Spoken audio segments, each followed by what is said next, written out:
You got Well, all time right. trapped. Since Daniel is here, Kyle and I were just I'm playing a game of here. Outer Rim, but let's get started because this is the 3 episodes, and geez, my notes. Ah, I took like 16 pages of notes, and most of it is on the first episode. I don't know. I don't even remember why I took so many notes on the first episode, but I guess we'll get into it while we get through this. Let's just get started. We're talking about the Okay. Malevolence Uh, arc. the Malevolence. Yeah.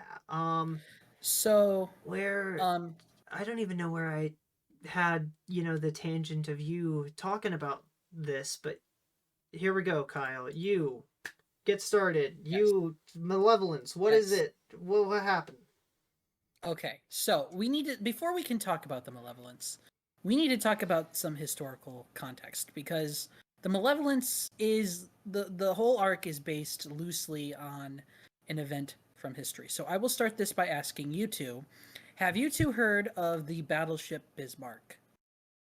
I Yes. have, and I know that I have because when we were growing up, you loved this episode and you kept on referencing the Bismarck. Yes, because this is loosely based on it.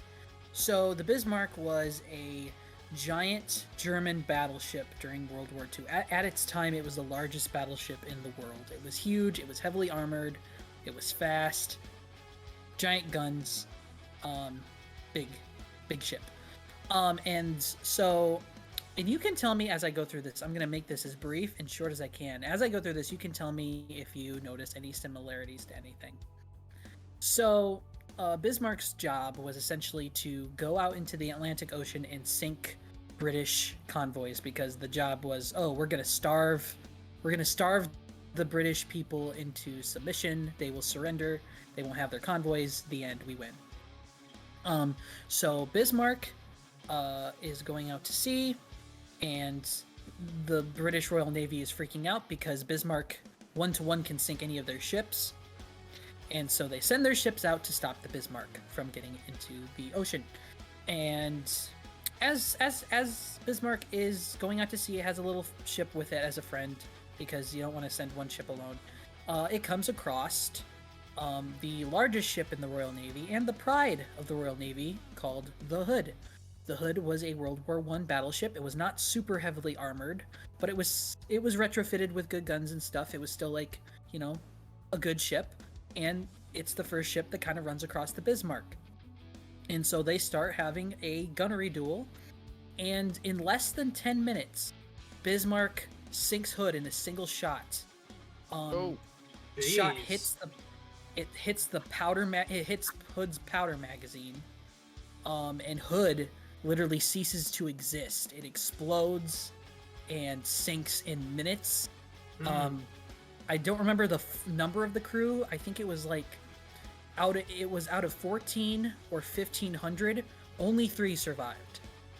Wow. And wow. it was just gone. It was a huge blow. Like in seconds it was gone. And it was the pride of the Royal Navy. This is a huge loss for the British. Like it's their prime ship. It's the ship that like a lot of their advertising is based around. It's the largest ship, and it's gone in seconds. Mm-hmm. And so this leads to the British people saying, no, we not only have to stop Bismarck now because Bismarck can do a lot of damage to the convoys and starve us out. We need to sink Bismarck for revenge now. This is personal. And so literally the entire Royal Navy is in the Atlantic just looking for Bismarck. Like, screw the U-boats, screw any other German ships. They're looking for Bismarck. Bismarck is going to die. Mm-hmm. And so the Germans are like, oh shoot, hey, we destroyed their giant ship, but now they're coming for us now. Right. And they took some damage in the battle with Hood. And so they're now like gunning to get to France, which is at the time Germany has France. So that's friendly. If they can get to France and get into cover of the Luftwaffe, the Air Force, they'll be safe. So what ensues is like this week-long chase to try and hunt Bismarck before it gets back to France. And the Navy is struggling to catch up because Bismarck's very fast, even though it's leaking some fuel, but they're struggling to catch up with it. Um, Bismarck or the Royal Navy has an aircraft carrier that is within range, and it has little biplane torpedo bombers on it. These are old planes, but they make several airstrikes to try and hit Bismarck. And the last of these strikes is able to reach Bismarck before Bismarck gets just within air cover, or at least cover of France. Mm-hmm. It's like, this is the last shot. If we don't stop Bismarck now, Bismarck is going to get away. Yeah. And all these little torpedo bombers they get several hits on Bismarck, but Bismarck is so heavily armored that the torpedoes aren't really doing anything. It's not really making any dents. Except one lucky shot.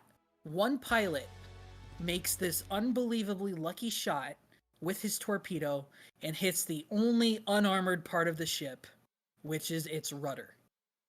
Oh. And it hits the rudder, jams the rudder in a way so that Bismarck can no longer go straight. It can only go in circles. And that's good. it's stuck. It gets stuck in sailing in circles. It can't really make any progress. Just in the nick of time before it gets to safe waters. And it's allows the Royal Navy to catch up, essentially to surround Bismarck with 3 battleships and pound it over the course of a single day, just keep hitting it until it sinks. Huh. And so it's this, in the course of World War II, there's like lots of U-boat warfare. There's, the giant carrier battles that are happening in the Pacific. But this one little epic chase story of almost David versus this Goliath. I mean, the Royal Navy is huge and the Royal Navy is important, but Bismarck's threat to them, and it's this super mega weapon that everybody knows needs to be destroyed. And it's this epic little story that kind of happens out of nowhere. And it's really fascinating that it happens. And it's it's a very popular episode of World War II history, where this one ship that could have done so much damage essentially fights the entire Royal Navy and sinks. Right, yeah. So it didn't really, I don't know if it really affected the war that much, but it's just such a memorable episode of the war. Mm-hmm. But yeah. And I will say this, I had to look this up. Dave Filoni, the creator of Clone Wars, did mention that they wanted Malevolence, or they wanted a ship, or have a story that had a Bismarck-like ship. Mm-hmm. Oh, and so Malevolence is the child of that thought. Yeah. That's all right. Well, I guess that was enough preamble and interesting discussion on the Bismarck. Let's talk about the episode itself, or the episodes themselves. Let's do it. Episode 1 is called Rising Malevolence. So, let's just start with the title card, like we always do. Belief is not a matter of choice, but of conviction. I'm gonna be real. No idea how this connects. Well, after putting a lot of thought into it, I kind of have a theory on it, because Ahsoka, the way that she responds to Plo Koon, she really wants to believe that he is alive and that there are survivors. And then also Plo Koon's belief that people are going to help. I feel like that's the connection, but again, it's there, it's just not much. It's like most of the title cards. Yeah. Okay, I guess I can see that. Yeah. Prologue. I wrote the prologue out for this one, but I don't think I did for any of the other ones. It says, the clone Starfleet is under siege. Dozens of Republic warships have been destroyed in merciless surprise attacks that leave no survivors. Rumors spread of a terrible new separatist weapon. In the face of growing fear, the Jedi Council sends Master Plo Koon to hunt down the menace before it strikes again. And there's an image of Plo Koon. This is our first time seeing him. I guess you can see him in Attack of the Clones, right? But this is our first time like really pushing other Jedi to the forefront. Mm-hmm. So interesting. I do want to point out for that prologue before we move on from it. It's got a very different tone, right? Like Yularen is very unenthusiastic about it. It's like, man, this is gonna be serious, Mm-hmm. Yeah. right? Because usually he talks like this, and he's explaining this is what's happening. But in this episode, he's talking more like this, and this is how he goes through the prologue. It's just like, you really set the tone just from the prologue. It's interesting how you can do that. So Plo Koon, he and his men are after this mysterious ship, and we got a nice image of it. It's a really cool looking ship. They don't really know what weapons it has. All they know is that it's powerful and it leaves no survivors. And it's freaking huge. It is massive. My first thought is, why send a Jedi? Right, like, why would they not have Plo Koon do what they're doing with Anakin and Obi-Wan? The idea is Anakin and Obi-Wan, they're helping lead this, what is it? It's like a convoy. They're creating a path for the convoy so that this ship doesn't destroy it, and they're trying to protect the entire path. But for Plo Koon, it's like, yeah, we'll just send him at the enemy. I just feel like it's just not a throw the very Jedi effective strategy. Like, I know there's a line in the episode that clones aren't expendable in Plo Koon's eyes. It's a good line, but the fact remains that they're absolutely expendable in the eyes of the Republic and the majority of the Jedi. But like Plo Koon is not. So even if the clones aren't expendable, then what does that make Plo Koon? Yeah, it's a good point. But yeah, we can move on from that. So Grievous and Dooku, I don't know what happened there. They're in the Malevolence. Boom! Look at that. It's very pretty. Wow. Yeah, the Malevolence. It's a massive ship that has an EMP blast that can completely wipe out Republic ships. Yes, we'll talk about the ion cannon, but for now that hasn't been name dropped. So I mean, then again, it isn't until the Malevolence fires that we know what it does, so right. yes, so this will take out enemy shields, making them vulnerable to all forms of attack, along with just shutting off the engines. Shutting off the engines, shutting off the guns. Shutting off the everything. Life support. Yeah. I don't know. Don't worry, we'll talk about what it can and cannot shut down. I was gonna add in another equipment thing. My brain is just not working. I don't know why. Did you just wake up? No. I don't know. See, the smart answer would just say yes. I could have said yes, but that would be lying. Lying is wrong. You are correct. Exactly. So, as far as the Malevolence is concerned, I actually really like the idea of a ship like this existing. But I do question how it can be a secret. It's like with all the secrets in this world, it's a galaxy. It's so massive, and it's just hard to believe that any secrets could exist anywhere. But let's keep in mind, Admiral Trench's state of existence was a secret. But Yeah, I mean, even that couldn't be well kept. But yeah, he's dead now, so we don't have to worry about him ever again. So yeah, that's no, fine. we don't have to worry about that ever again. Yeah. So Dooku, he wants to jam Republic transmissions before firing, because this happens at... Oh yeah, okay, so he wants to jam their transmissions, but this is happening at the same time that Plo Koon contacts Anakin and his men. This is in the Bith system. Now I looked this up. The Bith system is, I don't remember exactly. I wrote it down. What I know is Okay, I that see. So oh they are the Malevolence and Plo Koon are in the Abrogado system. I remember that because it sounds like avocado. that is true. It Uh, does sound like avocado. And the I Bith system is all the way down there. So I set this up really poorly, but there we go. I just posted the image for the galaxy map in the chat. So the reason why I point out these systems is just to say like Anakin is really far away from the Abrogado system, even though they act like they're right next to each other.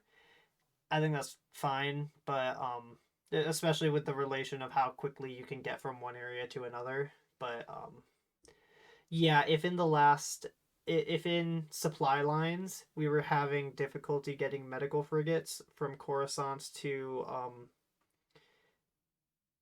oh my gosh, why am I blanking on the name? Ryloth. Then I yeah, don't like the idea that Anakin can take a G9 rigger from Bith all the way to Abrogado and back without needing to stop to refuel or resupply. right. But that's just a bit of a narrative issue. I guess we can continue because that's just world building. Um, I like how how he just kind of found this fighter and then just kept it as his own. yeah, right. Or he just got on. Well, no, because he crash landed it on Tatooine. So my Right. guess is he probably just got a new one and was like, "All right, I'm gonna learn this." Because he said in the movie, he's just like, "I don't know how to fly this one," or like, "I'm not good at flying this one," and now he's using it a lot. So that's cool. But before we get too far, because now we can head to this transmission between Plo Koon and Anakin and Ahsoka. Um, how incredibly lucky is it that they happen to be like Plo Koon happens to be talking with someone when their transmissions are cut out, so that they know that the Mm, transmissions were cut. it Mm. is quite Like convenient. it's not that bad because I know that I mean they're on a mission to find this secret ship. Of course they're going to be talking a lot, but it's just lucky that they happen to be like they happen to cut the transmission like in the middle of a call so that they have the least amount of time um to recognize that they've lost contact. Mm-hmm. Right, it literally gives them the most amount of time to form a rescue. So yeah, it's convenient. I wouldn't say it's necessarily a problem. It's definitely not a plot hole, but it's a convenience. Yeah, Hmm. I'll agree with you there. But Um, yeah, you are supposed to usually let other ships in your area, or at least other that's true. ships, Hmm. know when you're about to engage, so they Yeah, know. that's true. So Yeah, not I not mean, not really because a I big think, problem. It's just something that happened. because and I know I'm not saying they designed this right after the Bismarck story, but I know that Hood and the other ship that was with Hood, what was it called? Prince of Wales. Hood and Prince of Wales alerted the other ships that they were about to engage Bismarck. Gotcha. So next, Anakin and Ahsoka, because the transmission got cut, they don't pay too much attention to it. They head to a meeting, and let's see. Uh they're about to enter a meeting, and Ahsoka wants to help Plo Koon, but Anakin is just like, "Look, this meeting takes top priority." He tells her to be mindful and to only speak when spoken to. Um, but yeah, there's a bit of a back and forth between them about this, and it's clear that they don't exactly gel with one another. Um, mm-hmm. I like that because this is our first time seeing them chronologically after the movie. So Mm-hmm. it's like, yeah, that tracks really well. I know that this is their first set of episodes in the show, so it's like, there's something here, and you're definitely closer than you were in the movie, but you're also not nearly where you're gonna be at the end of the show. Yeah. Oh, oh, oh, Oh, everything my good? computer's dying. Oh no. Oh no. Well, Can you hopefully guys you get hear me? that sorted. I can. Hello? Oh no. Oh no. Oh no. Oh no. Kyle, can you Is- hear anyone? I hear you guys. Okay. Oh. So there's Oh. Daniel. Oh no. Oh He's no! gone. He died. The The Malevolence got him. malevolence. Yeah, the malevolence got him. We lost contact. Well, I'm gonna make like Anakin, and let's continue the mission. Okay. Um, he'll come back eventually. So yeah, they enter the meeting, and Anakin he presses a button, and when he presses the button, Palpatine is like mid sentence. He's talking with Mace Windu, and that's really cool. I mean, I know it's very small detail, but like that's really cool that these are these aren't just Anakin and Ahsoka having a conversation with Obi-Wan, Mace, and Palpatine. It's like, no, the conversation has already started. They're joining in on it. So the idea that they're already talking, I like that. I think that's pretty cool. Hey, he's Hey! back. I'm back. Are you he's live from the escape pod. Mm-hmm. I'm alive in the escape pod, guys. I'm okay. Nice. Well, we were just talking about the meeting. But yeah, Palpatine, he's mid-sentence with Mace Windu when Anakin turns their transmission on, so he finishes the sentence and immediately addresses the change in the room because obviously the hologram showed up on his end. So it's like Right.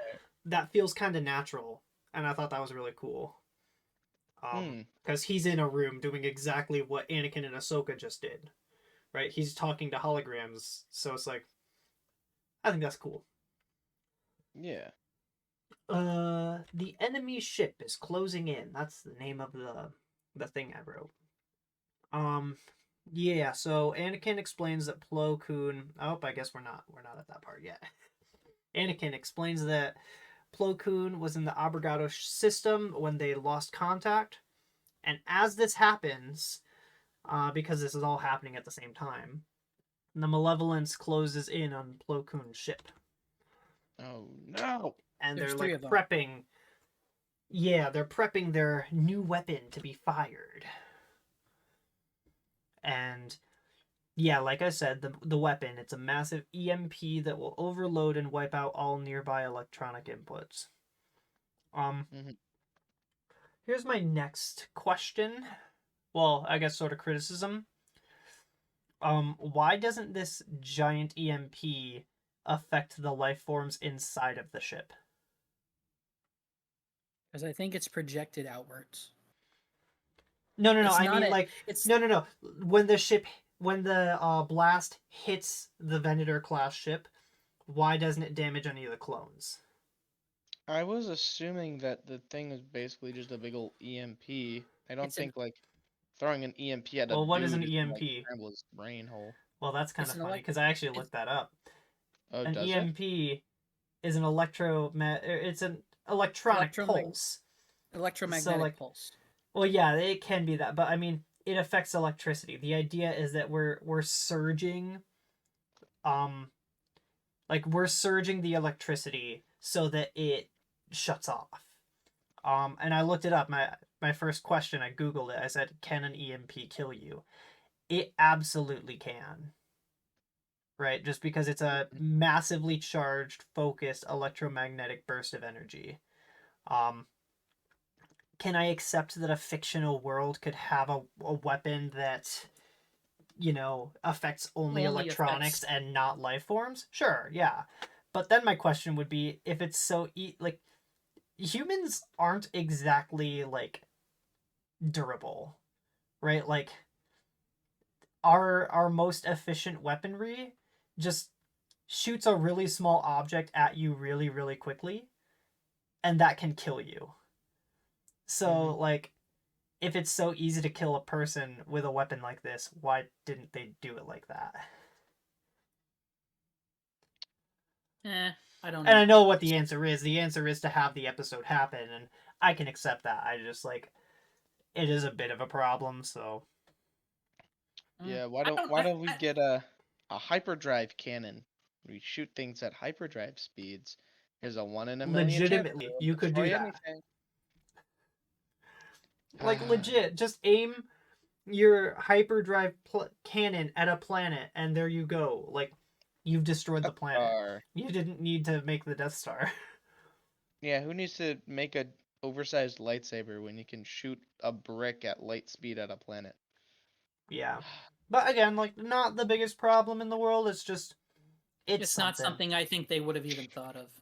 Yeah, especially because people were only starting to recognize that, like, a couple years later. I don't know. Science is weird. I remember a Doctor Who episode that had a I don't think anybody black thought hole about in it. it. Yeah. Yeah, there was a Doctor Who episode that had a black hole in it, and the black hole. I mean, it's still a good episode, but it's not at all what black like. It doesn't function at all how black holes work because like the episode is like, oh my gosh, we're orbiting around a black hole. That shouldn't be possible. It's like, yeah, you can do that. Like, you absolutely can. That's just black holes have the same mass. They just all that mass is focused into an infinitely small point, so it doesn't just suck everything in. But science, we continue to learn, we continue to develop, and that makes the movies that we watch a little bit worse. Well, that's fine. It's like when they were developing this, what they had for reference was the ion cannon from Empire Strikes Back, and they were like, oh, let's just use that on a bigger scale. Speaking of the OT, the ion cannon, when it fires, there's a whole like barrel for it, and the electricity shoots through the barrel, and it's just like, hey, that's like the like Death the Star other shot. one. Yeah, that's the Death Star. It's a direct reference to that. It sure is, with the little like droids taking cover in the little tunnel and everything. I love that. So it fires. Pew. And it hits the entire fleet and zaps them. And they're dead in space. Mm-hmm. And then it starts ripping them apart. So I don't have an image of the inside of the ships. But here's something that immediately got my attention. Why is there still gravity in the ships? If you turned off all the electricity. How can they get in escape pods? Because you need electricity to launch the escape pods. Literally because they didn't think of it. Mm-hmm. Because they forgore. Yeah, I wrote a lot about this. That's where a lot of it came from, was just the rabbit holes I went down.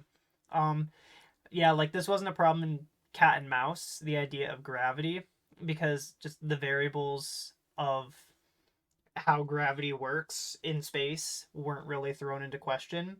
But we can all generally assume that gravity is generated from the ship. That's why, because they created artificial gravity. By the way, I did a Wikipedia search on artificial gravity, and very few results came up. Like, I looked at various ships. They don't think about frigates, Acclamator class ships, Venator class ships, overall just capital ships. And the concept of artificial gravity is only brought up for a capital ship in atmosphere being equipped with anti-gravity machinery. Right. And it's weird. just because they're not thinking that deep. They're only they're really thinking in terms of like a naval warfare, right? Because if your ship gets hit, you're still standing on it. So to them, as far as making the episode, even if they thought it through, as far as making the episode, it's really hard to explain it when it's hard to film an episode in which you're in space and gravity just doesn't work, right? That would take a lot of... In animation, it can be done, but in live action, that'd be very difficult. I don't know, because even then, like, one of the examples that I brought up was The Martian, and in it, they had a ship that spins, right? It's all of the living areas are this circular dock that goes around the ship, and it spins, and the idea is that you're creating centripetal force to act as a sort of substitute for gravity, so that you're being pulled away from the ship rather than just down through gravity. It's like, It's a really cool way that they did it, but yeah, when it comes to us sitting in our homes watching this on a TV, we don't really think as deeply about like, man, how are you staying connected to the ground? Yeah. No. For sure. Yeah, I guess I as think far that as the actual criticism goes, because we've bounced around it by talking about how gravity works and stuff, but I can easily headcanon that the artificial gravity is built into like emergency power that isn't like can't be affected by an EMP. Like it's clear that there is emergency power in the episode just because you see lights still on, but Mhm. yeah, like that's an explanation that we would need in the show. Like it'd be as simple as just them saying like, they knocked out most of our stuff. We still have emergency power and like life support, but like the ship is dead in the water. in the space water. Yeah. But yeah, there's that discussion. That's a big tangent that we went through pretty quickly actually. Um one of the things that is knocked out are the shields. So, they just start destroying them. And it's just Fun. utter destruction. Yeah, Yeah. They Plo jump into Koon. the escape pods and get the heck out of there. Yep, Plo Koon and as many men as they can get into escape pods and they try to leave. We see 4 pods eject, and one of them explodes because there's already shrapnel everywhere. So, Yeah. as far as we are aware, only 3 escape pods escaped. And that'll come into play later. But Mhm. Grievous, oh yeah, we see their ship explode as they're escaping. It's really sad. It's just like, man, how many men died on that? Mm-hmm. But Grievous, he's celebrating the success. Um, oh yeah, one of the droids Is this a good laughs. time to bring up that this is our first time seeing Grievous, or do we want to do that later? Oh, it is our first time seeing Grievous. I swear I wrote something about Grievous, and I said, here I'm just gonna control find because I know I wrote something about it. Yeah, this is our first time seeing Oh, Grievous boy. old Grievous, my favorite Star Wars character. Is he? Yep. I have Nice. no idea why I waited until Shadow of Malevolence to have you explain who Grievous is. Yeah, explain who Grievous is, Kyle. Yes. So I want to go more into depth on Grievous's origins in another future episode because Mm-hmm. I think it pertains more to the content of said episode. Mm-hmm. But Okay. Grievous is the supreme commander of the droid army. Um, I don't know if I like to think that the animated Clone Wars is his canonical first appearance because it's a really good first appearance for him. Kind of sets up who he is. In the 2D animated one? Yes. Oh, so good when he kills So, but Shaggy. yeah, Still he kills haven't seen Shaggy. it. Don't worry, we will Oh, someday. So Grievous is the supreme commander of the droid army. He's in charge of everything. The only person above him is Dooku, and Sidious. And Grievous is a cyborg. A lot of people call him a droid. He is not a droid. He is a cyborg. He was once an organic being, but through an elaborate series of events, he is now more machine than man, and he is a Jedi killer. He is a Jedi killer. Not only is he a military leader and a strategist, he is a Jedi killer. He kills Jedis for the fun of it, and he can do it very easily, and he takes their lightsabers as trophies. he sure does. He has that his collection of good His old sabers. collection that he likes to brag about, and he also likes to brag that he's been trained in the Jedi arts by Count Dooku. But that's neither here nor there. Hmm. But this is our first time seeing him. He's cool. I like him, and he is voiced by Matthew Wood, his original voice actor from Episode 3. Oh, sick. Well, from So he's just episode. Well, it says that Episode 3, he. Revenge of the Sith. Oh, Yeah, but I mean, I'm looking at his filmography right now. He also voices Bib Fortuna and Odie Mandrill in The Phantom Menace, and I don't know any of these characters, but he voices He's the Magaluf and he Saboka is in also Attack of the Clones. Sebulba. No, Matt. Saboka. Oh, brother, not Sebulka. So, and Matthew Wood is also the voice of all the B1s and I think some of the Hmm. other battle droids, but he is every battle droid. Man, that takes some range too. Just like hearing Grievous's voice and then compared to the B1 battle droids. Does he? You said he voices some of the Yes. B2s. I think the B2s are just his B1 voice I tone don't know. differently. Wikipedia just says battle droids, so it's possible that he Yeah. voices the B2s, but I don't know. That's really Yeah. cool though. Yes, and he, if I remember correctly, yeah, he works in the sound studio at Skywalker Sound, and Oh, so that's cool. he helped do a lot. He helped do a lot of the sound stuff, and then he is also Grievous in the droids. Hmm. So, just minus the accent that he had in Episode 3. It's the same Yes. voice, just minus the very very intense accent. Yes. Um. Indeed. But yeah, that's Yeah. Grievous, and we'll probably talk about him more as we go. Well, as He's a Grievous he is turns a in main this villain. moment, He is a main villain. yeah. But yeah, as Grievous turns in this moment, one of the B1 battle droids laughs, and it's kind of funny just to hear a B1 battle droid laughing. It's just not a noise that I expected to hear. Yeah, no, you don't think of like the droids as just kind of chuckling at their boss, Uh or huh. not at their boss, but or you know what Yes. I mean. You know what I Um. mean. Well, Grievous is laughing, and Dooku, he's just like, wait a second, the job isn't over. We can't leave any traces of witnesses, so we have to send out the hunters. Um, Whoa. the hunters are. Do I have a picture of them? I do. Boom. That's a little blurry because of the motion blur, but it's this pod designed to crack escape pods. Like it has a squad of B1 battle droids that are there. They're designed to break the escape pods open so that there are no witnesses. Wow. Um yeah.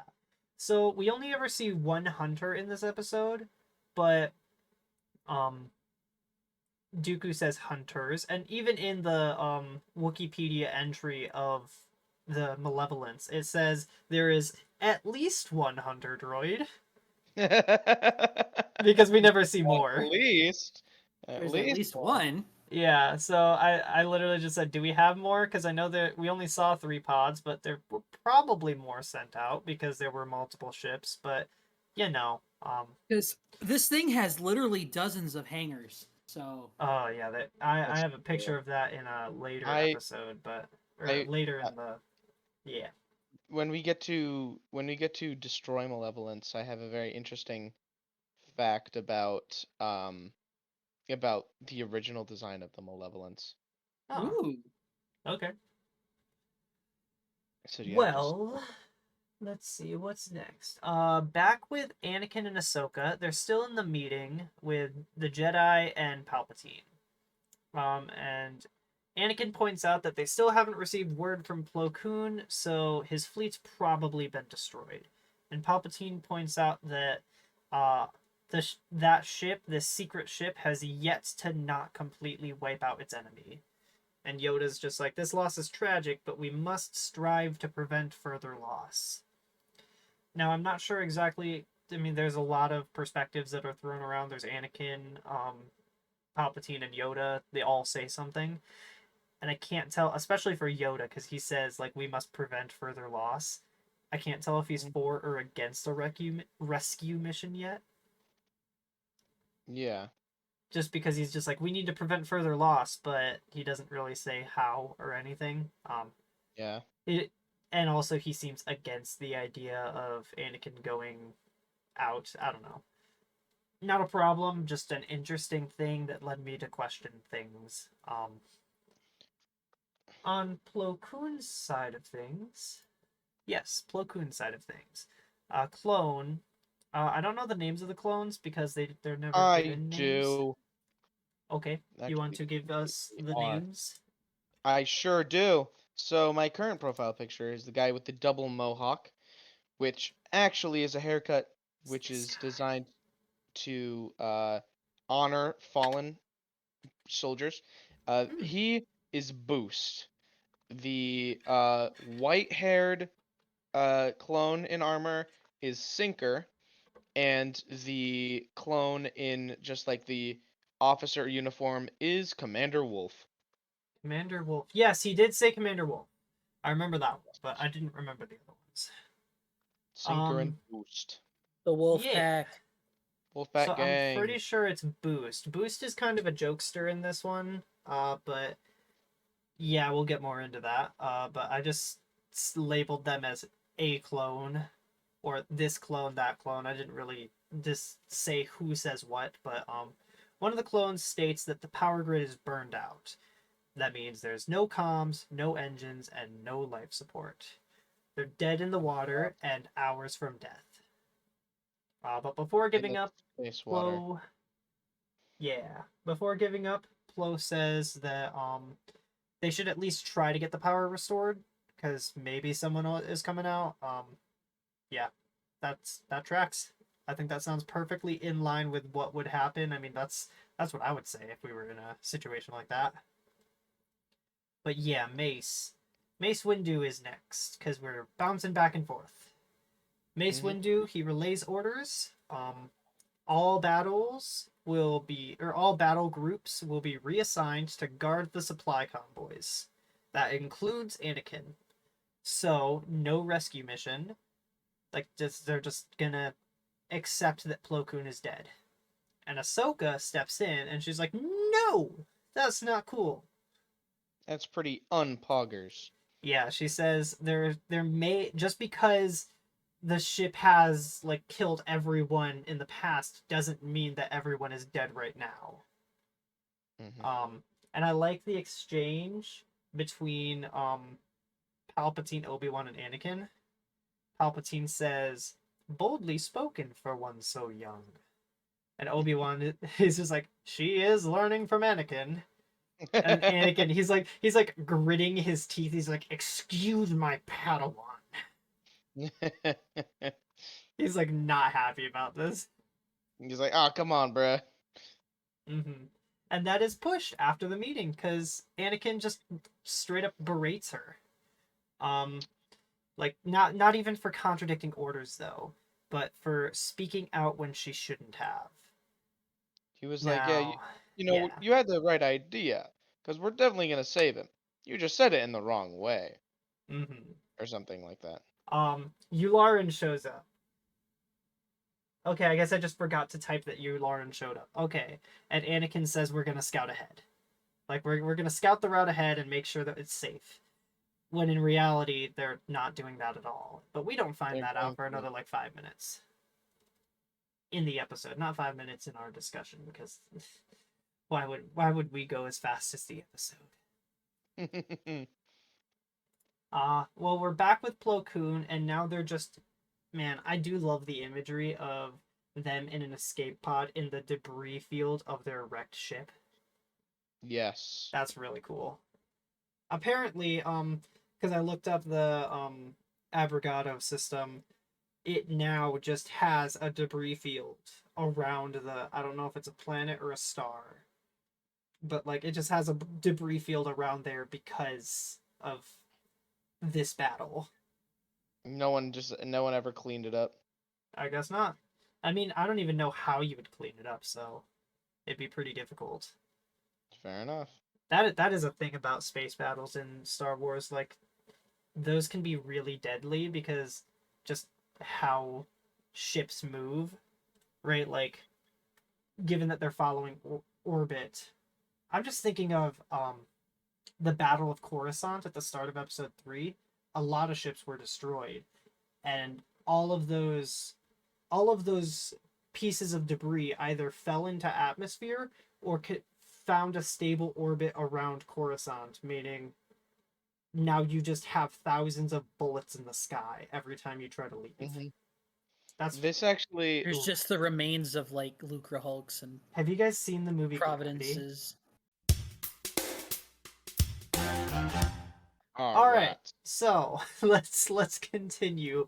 Finally, We're in an escape pod in the middle of nowhere. Yeah, and the gray-haired clone. What was his name again?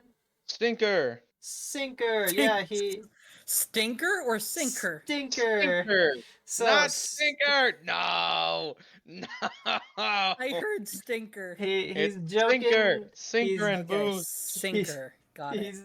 He is joking about the fact that there is stale air because one of them doesn't boost. He just doesn't shower, and Plo Koon is like, or not Plo. The other guy, the Admiral Wolf. Wolf. He Commander asks Wolf. if they have a chance of survival, and Plo Koon says like, "I don't believe in chance, Commander. I know if we work together, we will stay alive, and someone will find us." And that clone, the clone that was joking, he's now really serious, and he's just like, dude, it doesn't matter for any, like, no one's gonna come looking for us. No one would. He's like, I wouldn't do it, so why would they? Right. But Plo Koon just responds with, I value your life more than finding that weapon. And I like that perspective. I like all the perspectives here, right? One of them's he's just joking around because he knows his life is forfeit, and so like he knows he's a goner, so he's trying to make it just more. He's trying to make his last moments at least like he's trying to stare death in the face and smile, and I like that. Whereas for Plo Koon, he's just not even thinking about the possibility of death. He's just like, no, we are going to survive. We're going to push through this, and it's cool because I feel like this is already a fairly serious episode, but in a more serious thing, we could explore even further what like the perspectives on death might be. And I just think that's we're already trying to do that in this kids show, and I think that's really cool. Yeah. Yeah. But then, yeah, they find another escape pod because they're just kind of going around, and yeah, the group is just like, wait, ooh, is this our buddies? Maybe if we wait for it to show that for us to be able to see each other, we can at least wave at them. And Plo Koon uses the force to turn it, and the pod is revealed. Dead. They're all dead. Yes. Massive L. Yes. So now, as far as we're aware, there are only 2 pods out here full of people. See, my first thought, because the glass is broken, is that the pod hit a piece of debris, and the debris is what shattered the window. But apparently they all just conclude, nah, someone busted that pod open. And they're just like, we're not alone. So I would say that's a guess, but just a shockingly correct guess. So Anakin and Ahsoka. Let's just continue because we are how far? We're over an hour in, and we're not even halfway through the first of 3 We need to move episodes, fast. So we gotta go. All right, we're gonna go a little faster. Anakin and Ahsoka, they leave in the G9 Rigger. This ship is called the Twilight. Yes, The Twilight. I think it's cool. It's a nice little detail that they're in the same ship that Anakin talked about. Like, I don't know this ship super well in the movie. I think it's the same ship. I don't think so. That was it can't be. They crash landed. You can fix it. They sure fixed it. So Anakin went back to Tatooine to get this ship so he could fix it, but 10 years ago didn't go back to Tatooine to get his mom?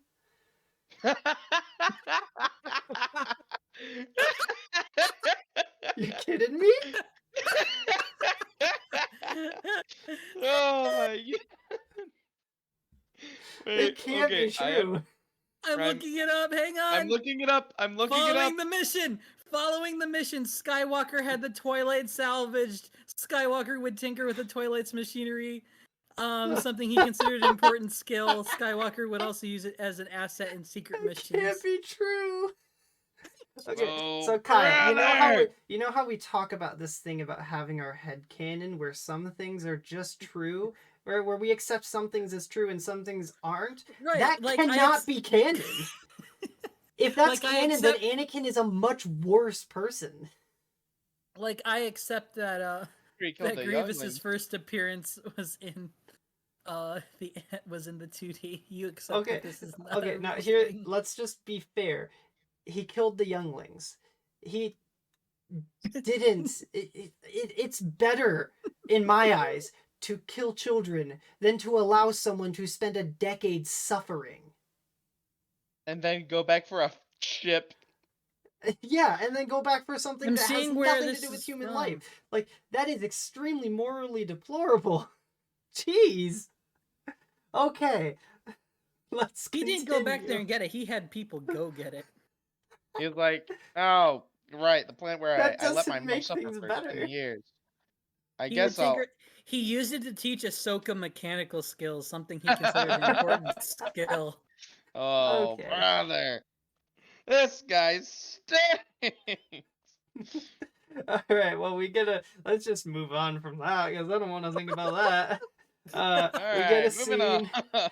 Obi-Wan and Cody, they're talking to each other, because they're having the fleet moved. Obi-Wan, he opts to check in with Anakin because they're almost done, and he's just like, how's their convoy going? And so he talks to Yularen, and Yularen tells him that a redeployment of fleet might increase the defensive perimeter, which is essentially his way of saying, yeah, Anakin left. Anakin's And gone, bruh. Obi-Wan is just like, that's weird. Why am I not I surprised? like that Yularen's covering for him, but yeah. You know what? It's very in character for Yeah. Yularen at this point. Mm-hmm. But back with Anakin, Ahsoka, she's expecting R2D2 to scan for mystery weapons, but Anakin's just like, no, scan for life forms. And I don't really understand why Ahsoka waited, or why Anakin waited so long to tell Ahsoka. But, I mean, I can see that he would do it, but, I mean, he's only hurting himself because, like, yeah. I mean, a 19-year-old would definitely do that. And Ahsoka, I like their exchange because Ahsoka's just like, so you always meant to look for survivors? And Anakin just responds, lives are in danger, Ahsoka. We can't turn our back on them. That's just like, ooh, you're very mature for a 19-year-old, even though you're a very immature 19-year-old. And you left your mom to die. What a dick. But yeah, and also let's be fair, he's abandoning a convoy to do this, so he's turning his back on the many to help the few, which is a very risky move, but I can understand why someone would do it. So with Is the this a war clones, what abandoning uh, your post? I thought it would be, but I did look that up and I didn't see any particular war crime listed under that. But I mean that's Hmm. still again court martial offense. And this is the second time we've seen this happen and it's being treated as if it's just a normal thing. So it's like, okay, that's not good. Oh boy, the Republic is really loose on these laws, huh? They really are. They need to have their own little Geneva Convention. Have to have a yeah, at least a Geneva suggestion at this point. Like Geneva any suggestion. anything would Geneva be suggestion. anything would be appreciated. Well, back with the clones, they've almost got the pod up and running. Like they got, maybe not lights on. It looks like lights. Just I'm assuming that's from the planet. So yeah, I'm pretty sure it's a Boost that's the Jokester clone. Uh, He's the guy with the double mohawk. That helps at oh all. no, he's not. It's the guy with the gray hair. Uh, Sinker. yeah, Sinker. He's just like, I'm gonna connect these two wires because how can we make things worse? And Plo Koon responds with, when you ask for trouble, you should not be surprised when it finds you. That's And that's fair. it's fair, but I really like the face that Sinker gives because he he literally has the face. It's just like, literally, how can we be in bigger trouble? We're moments from death. we And we are literal hours away he's from like, I'm trying absolute to fix this ship, and you're judging my attitude. That is great. I love it. But yeah, they get the electrics working, and immediately they start to hear a distress signal from other pod. So yeah, they're able to see it as it's getting destroyed by the hunter ship. I cannot talk today. Yeah, it got grabbed by the pod and it gets destroyed. The idea is like they show up. Let me see. Do I have pictures of it happening? Not really, but one thing that I find kind of interesting is the fact that the droids, their plan is to break the pod by breaking the glass. Mm-hmm. Because, again, let's just talk real physics here. Gravity, very, very low pressure. The pod, it's 1 atmosphere of pressure if we're going based on our understanding of atmosphere. So it's not like super high pressure, but it's much higher pressure, and the place of high pressure will want to go into the place of low pressure to balance things out. That's what entropy is. We want things to be balanced out. That's why heat death of the universe, people are really scared. But yeah, the idea with this, they break the pod. What would actually happen is they would be shot out so much faster than they are. Mm-hmm. Um, Space is deadly, man. it's very deadly. Yeah, It's there's an image of one of the clones, and the motion blur is just he's flying past the droids, and it looks like he's just waving at him. But yeah, in reality, they would shoot out so fast they'd destroy the hunter pod as well. But I mean, I'm just not gonna built for focus too that hard kind on of that. durability. I guess so. It's Um, the front is specifically armored against that, obviously. I guess so. But yeah, also, I know this is a very minor thing, but I shouldn't be able to hear things from space. Right? Like, Mm. I shouldn't be able to hear them talking just because it's space. But again, this is super minor. It happens in the other movies as well. It happens in everything else. I'm not going to complain about it because, this is a movie. We're watching from an outside perspective that's not in the universe, so that's fine. It's just, if we're talking scientifically, that's how it would be. So let's move on because we still have, oh geez, we're getting closer to the episode's conclusion, but we're still pretty far. And we Um, still have 2 episodes to go. Yay! Um, so with Anakin and Ahsoka, you hear Ahsoka get an exchange about who Master Plo Koon is to her. It was apparently Plo Koon who found Ahsoka and brought her to the Jedi Temple. Um, Man, how insanely lucky is it that Plo Koon happens to be stranded during the one moment where the two Jedi that break orders, like the two Jedi that break the orders most, happen to be in a position where they can provide immediate help, right? Um, Right, and then what on top of that, how lucky is it that one of these two Jedi is a Padawan that he specifically brought to the Jedi Temple? It's you just know, insane luck. And did I Probably mention that something this the is a pretty creators big wanted to. Yeah, just did Something I the mention creators this is a wanted to big make. galaxy? how far away is the two Very, systems they were in? Probably very. wanted the characters One to of them get is like in the the. inner rim, one of them is in the outer rim. Oh, oh my. Yeah. But luckily they're on the same run, so they could get there kind of faster, but yeah, I just find it kind of lucky, but yeah, anyway, Obi-Wan, he calls them and he's just like, "Anakin, where are you?" And Anakin, he literally doesn't even attempt to lie. He's just like, "Yeah, we're in the Avogadro system." Don't worry about it, bro. Yeah. And yeah, he's just like, "All right, we're going to head back just because we need to head back. We haven't found anything." But right as they're about to head back, they hear a transmission. Um if Plo Koon's men had been 5 minutes late on getting their pod up and running, they would have been left for dead. Yep. Like the game. Speaking of Plo Like Koon and his men, um, the droids, they see the pod and they're just like, hey, there's another one. And they're heading to it. And Plo Koon tells the men, put your helmets on, because what is it? He's got that mask on. That's not a part of his face. That's actually like Right. And it provides pressure so that he can breathe, right? Because so I was where Well, he it's comes from, because the atmosphere is greater. I was looking this up. actually Okay. no. I'm sorry. You No. you say what you're saying. I read on Wikipedia that his species skin is strong enough to resist the vacuum of space. Now you can go ahead. So Okay. it's actually because his species breathes something different. Yep, that's right. Yeah, oxygen is like poisonous to him. Yeah, I'm trying to find Plo Koon. Hold on. In So my like his character eyes are information. covered and his mouth is covered. Like Mhm. everything that I assume it's also his ears, and it's like he's equipped with a device that can allow him to have his normal senses in this environment.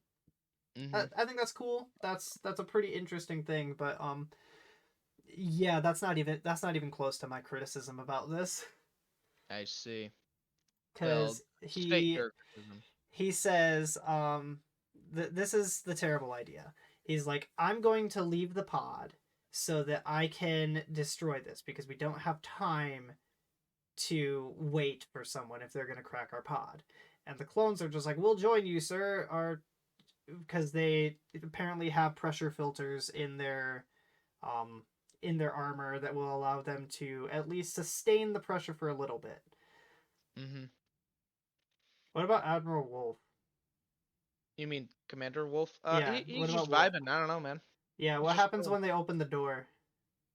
I You wondered better about hold that. on tight. You Oops. better hold on real tight. They better Whoops. hold on tight and hope that they can resupply air into this escape pod that has no air tanks.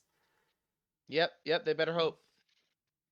Yeah, that's just this is the biggest problem in the episode, is the fact that Wolf would be dead, and when opening, I don't think there's an airlock, so they would open the door and immediately destroy their pod and shoot off like a bullet in the opposite direction. Yep, because we Yep. never see how they get out. Yeah, we So never do see how they get out, so that's not explained well. Mm-hmm. if let's just give it the benefit of the doubt and say there's an airlock. Mm-hmm. Yeah, I guess, but I mean, this is I would consider this a massive plot hole, which I guess that's a good time to distinguish between a plot contrivance and a plot hole. When I was talking earlier about artificial gravity, that was a contrivance because there are fixes that can be done in the narrative, whereas like in this it's just a plot hole, right? Like Yep. I guess You the did only it. possible fix is that there is an airlock, but I Hmm. don't believe that that exists, because I mean they don't have any way of filter. I don't even like the idea of them not having. It's just it's annoying. We can We move got to keep on. moving. Yes, we have to keep moving. Um, So I was looking this up on excuse me, oh my goodness, on Boost or nope, Sinker's his page in the character encyclopedia mhm. uh where it says into the void. Clone troopers practice fighting in zero gravity, but few ever get a chance to do so. If you're ever floating alone in deep space, something has gone badly wrong with your mission. But a wise soldier never says never, so Sinker finds himself exiting his escape pod to hunt battle droids against the black backdrop of deep space. So I always wondered, like, man, how do they just kind of fight in zero gravity? Well, apparently they practice. They That's an just don't get. interesting thing. Yeah, I So can yeah, see why you wouldn't need to practice very often, but I mean that is something that would be helpful in this universe. indeed. So they get out, and Plo Koon is just standing on the pod, and they're just like, "Hey, what's a Jedi doing out here?" Because they're stupid. Yeah, I like Because that. they're really dumb. I like that, instead of just like, "What?" that they're just like, "Why? Why are you here? Also, how are you alive?" But yes, the pod gets grabbed by the hunter droid and they begin to fight. And actually what happens is the droids have guns and the clones have guns and they're trying to shoot at each other. And as this is happening, the hunter droid, it's latched onto the pod and it's closing, trying to just crush the pod. Mm, And it reaches such a point. Do I have an image of it? Yes, I do. Where air starts leaking out of the pod. Bad. yep. I don't I don't know if this is supposed to be in reference to the pod itself because it's not a big pod.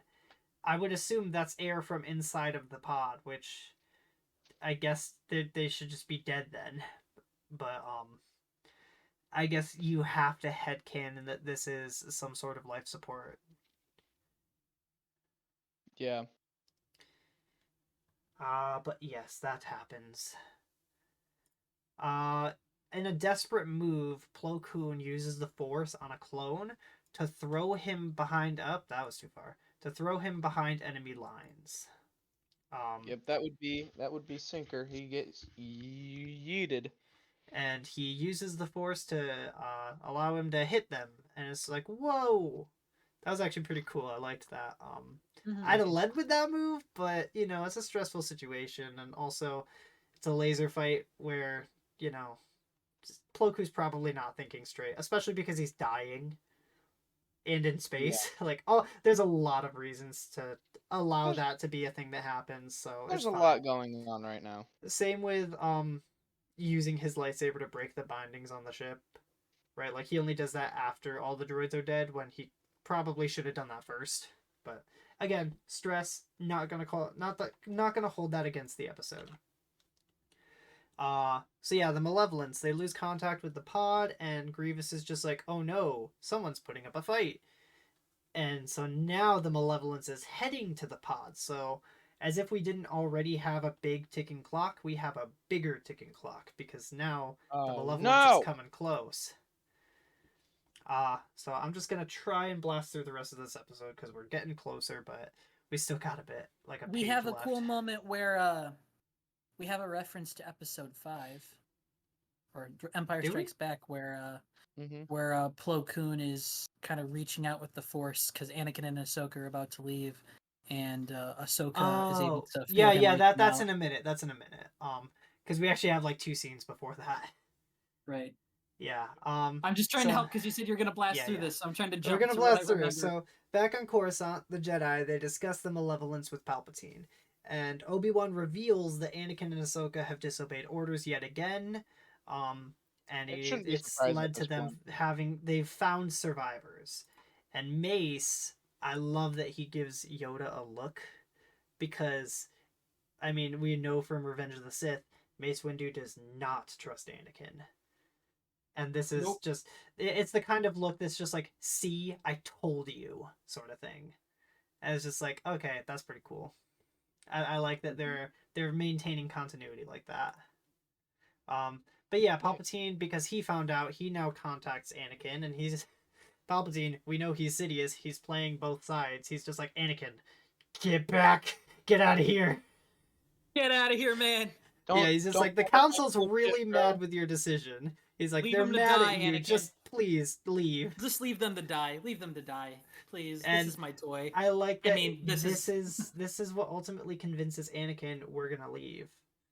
But it's because Plo Koon reaches out with the Force, and Ahsoka senses the presence.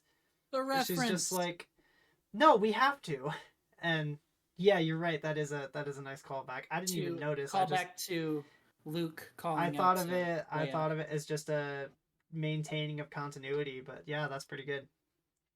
So now, I'm just. I know I said we're gonna go through this fast, but I do like the interaction between Plo Koon and the clones. So I'm just gonna say it. He says, Sergeant, why are you so certain that no one is coming? We're just clones, sir. We're meant to be expendable. Not to me. Ah, yes, that's how I feel about every one of my clone boys. Mm-hmm. Every single one and of again, them. like, I like the words. I like them even though they're superficial. Plo he's certain because he should be certain that someone's coming because he's far too valuable. Like they have to keep him. They have to try. Uh, but the clones they recognize what they are. And especially because of like the Battle of Geonosis, the way that the clones would feel having that being such a terrible defeat, I can I mean, understand why a clone would be like, yeah, the Jedi don't care about us. Let's keep going. The rescue ship, it shows up and they pull the pod into the rigger, the Twilight.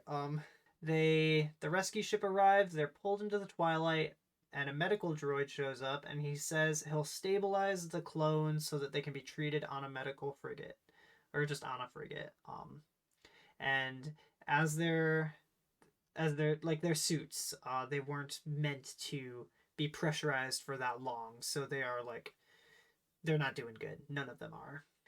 Plo Koon, the first thing that he does is ask Anakin, like, are there any other survivors? And mm, he's just like, man, that's you're just staying in line with his view of the clones. He cares a lot about them. Mm-hmm. I I, mean, I if you, really like that. He doesn't care about like how are my men, how's things going on your end, like have we found the malevolence? No, it's did anyone else survive?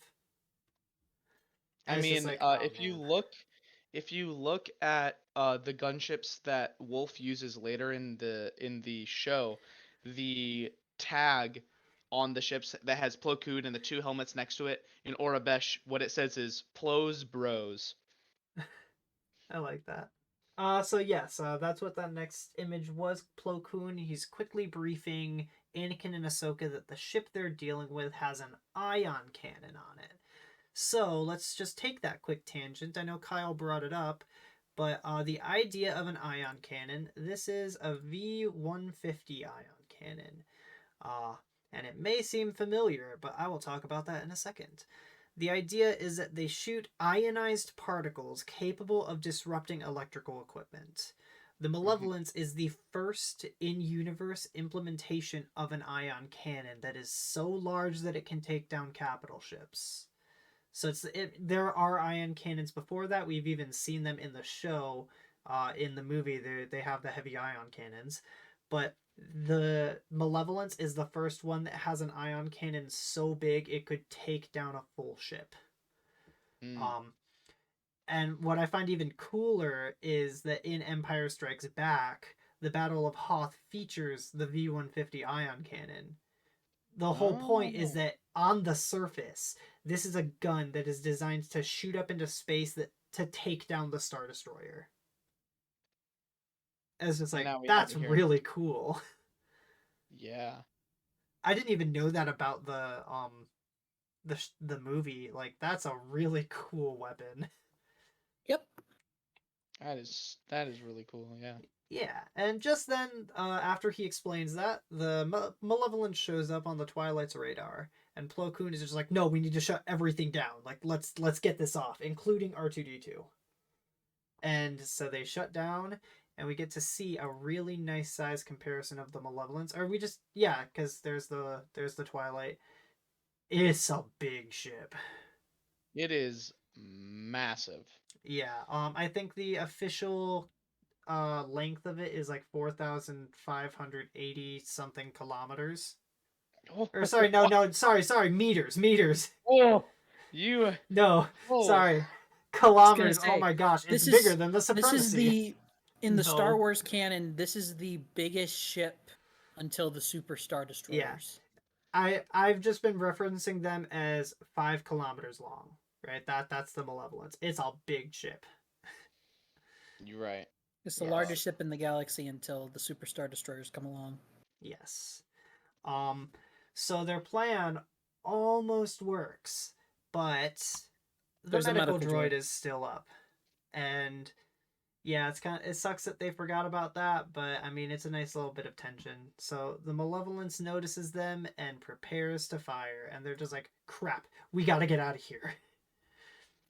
And Right. they turn the system back on, and they just try to flee, but the Malevolence fires at them, and so we get a nice little they're trying to escape. Um, is a I cool would like little to bring up one. Yeah. it's a cool chase. But I have a problem. Huh. Why didn't you open fire with all cannons? And why didn't you launch like as many Vulture droids as you could? Well, to be fair, Yeah. it's a small ship, and it Mm-hmm. shouldn't be able to escape this as far as they're concerned. I think that's fine, but it's not as good as it could be. So like, yeah, I can recognize why the enemy wouldn't do that. My bigger problem with that is why don't they just move around it? Right, like they're going away from it, but they could just move to the left, to up, Yeah. down, any direction other than directly away from it. It's That's like fair. But again, it's moving cinematic. fast, so it's fine and it's cinematic, it's cool, but that's just yeah. But it's Also, cinematic.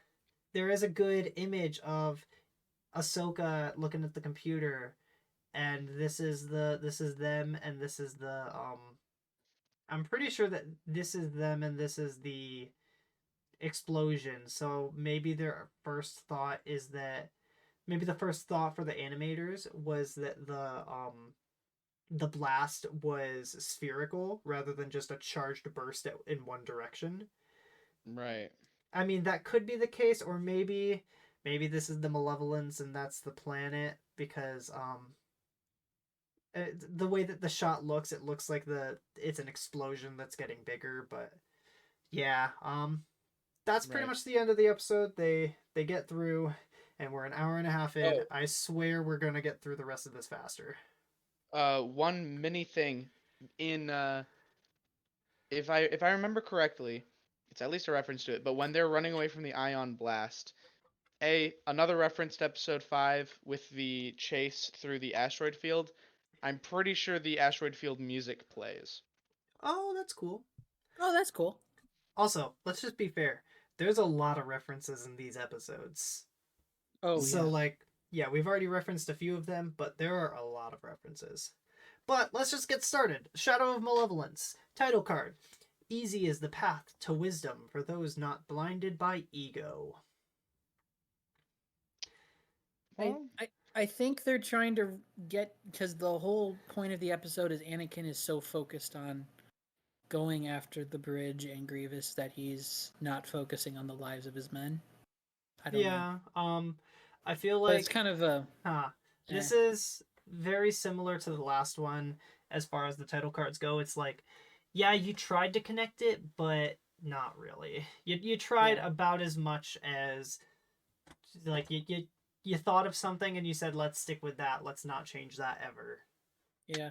Most of these it opens up and I'm just like Confucius say, here's our annual Chinese proverb, and then we move on to the actual thing. Mm-hmm. That's why I feel like it probably would have been better to not have these. As much as I enjoy the idea of them, they probably shouldn't have had these because it'd have been better to leave your theme ambiguous because that way we don't know exactly what you were going for and see how much you didn't hit the mark. that's that's fair. Which Yeah, is we funny we because can. I wouldn't be saying that if every single theme was exactly on point. Or Right. even just fairly well on point. I mean, these are better than the. I'm pretty sure it was supply lines. Supply lines just didn't really make sense, but I mean, yeah, it's all right. So yeah, episode. It starts. Anakin. He's briefing the clones on the Malevolence. He's like, "This is what it looks like. This is what we're doing. Here's our plan. The plan is to take a squadron of Y-wing bombers to the Malevolence and they want to take all these bombers, go da da da da da. Here's the bridge. Grievous is on the bridge. Go boom, and the bridge explodes, and And Grievous dies. somehow Grievous dies, and Oh, somehow the rest of the ship is destroyed. Yes, that's the idea. Because then if Grievous falls, then the war can end a lot faster. Because yeah, I mean they can just get a new general, but the army's general will have fallen, and that's gonna And provide a major Grievous impact. Grievous has kind of solidified the command structure so that everything kind of goes to him and he controls Yeah, everything. it's like it goes to him, he goes to Dooku, Dooku goes to Sidious. But I mean, Mhm. I guess people don't know Dooku goes to Sidious, so Grievous does. Yeah. And Ventress, but other than Ventress. them, no one Those are like really. and maybe Newt Gunray, but I think that's like those are the only ones who are kind of in on it. Is like, oh yeah, the Sith are in charge. Yes. I like that the clones are very enthusiastic about taking Grievous down. I think that's pretty cool. Mhm. That said, why just one squadron? Yeah, that's fair. Because, bro, we kind of need more than just that. Could have had more, yeah. But yeah, Plo Koon, he shows up and he asks Anakin if the clones can handle this mission. To which Anakin, he turns. Oh, there's Plo Koon asking Anakin, and Anakin turns to Matchstick. Look at that. Look, he looks like that one guy to my left. Whoa! It's him, guys. Wow. I will mention so the two friendo pilots here, Matchstick and Broadside, have made a previous appearance. They were Mm, background characters who were just like pilots in the movie. nice. Also, you talked about Matchstick in last episode, so no one remembers that Yeah. because I didn't edit that out, but no one remembers that. If you remember it, you're Oh. lying. If you didn't remember it, give yourself 10 clone points. Yes, that one. So yeah, he turns to Matchstick and he asks them the same question, and Matchstick is like, minimal casualties, maximum effectiveness. That's us. Mm-hmm. Um, yes. I do really like that Ahsoka, she shows up with Plo Koon. Like, it shows that she's attached to him, and, you know, it's translated in the episode, their relationship, pretty well. Mm-hmm. But yeah, Ahsoka, she sets up that the bridge may be very well protected, like she says something like that, which I mean, of course, but that is set up nonetheless. So yes, we'll move on. We see the Malevolence, and so we talked about in the last episode the sense of scale of the Malevolence. We get a much better sense of scale because this is a Venator class along with 2 transports. This is the Malevolence. It's It's like big. 5 times longer than a Venator. Yep. And it's just broadside decimating a Venator. And it's just like, Yeah. oh, geez, you. Oof. Um, Oh no. yeah, I have the exact scale here 4,845 meters, or that translates to 15,896 feet. This is a big boy. It's a big lad. Yes. So yeah, Grievous, he fires the ion cannon at fleeing transport. Oh yeah, there's just another image because that's the ion cannon in reference to a Venator.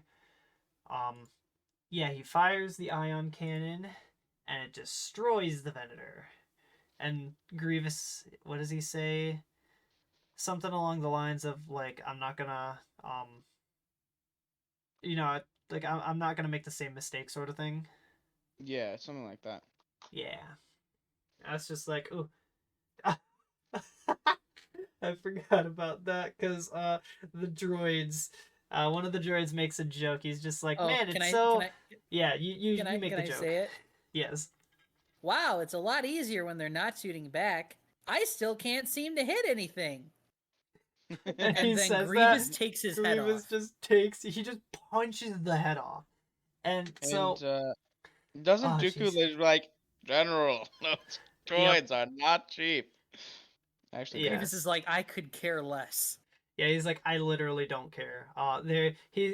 What does he say? He says like, even There's the literally Republic, they another care droid about their waiting to take. clones. And Grievous is just like, that's their weakness. And Their I weakness is love that they I care. love that there's another droid ready to take the spot of the droid who just got destroyed. Yeah, he And just he I Yeah. just like it walks up. implies that Grievous has extra droids with him just to replace the ones that he Yep. destroys in Yep. anger. So Just in case. I'm actually gonna point Grievous out hates 2 his things. droids. I'm gonna point out 2 things from this episode or from this moment. Um, the idea of Grievous killing droids. That's a trope that you see a lot of villains do. You even see Kylo Ren do that in Rise of Skywalker. I don't know why I remember. I remember that specifically because that's a perfect example of why that trope is stupid. Because why would anyone follow you if you kill Just your own kill men? your own dudes. Now for What, to save stuff? Grievous, this is much better because he's leading droids. These are droids. They don't really have a choice in their following. They don't, right? Like they can be programmed to obey no matter what. So the idea that he could just destroy whatever clones or whatever droids aren't like following orders, that's fine to me. Like I'm pretty sure that was supposed to be the idea for the clones, but given that this show exists, that's just not the case. Which I'm fine with. I like that we're humanizing the clones and giving them personalities. It definitely does take away from what was there at one point. And I will get into Mhm. that. I think there's an arc that talks about clones much more like as a unit rather than as people. So I'll talk about it there. But Ooh, very interesting also, stuff. I know that this is a joke of Grievous, like, haha, I punched your head off. But Grievous just punched a B1 battle droid's head off. That's a Like strong we lad. saw we saw in the movie the clone CT Chad, right? He punches a droid and it like breaks his wrist before he dies. Grievous just doesn't even it's not even like putting a lot of force behind it. It's just extending his arm up to hit it and its head comes off. Like Grievous is strong. Grievous I is mean, immensely strong. it's like we'll see in a later episode when he just crushes a clone's chest. Like, Oh yeah, yeah. I remember that because that was my first instance of realizing, like, crap, this show is brutal sometimes.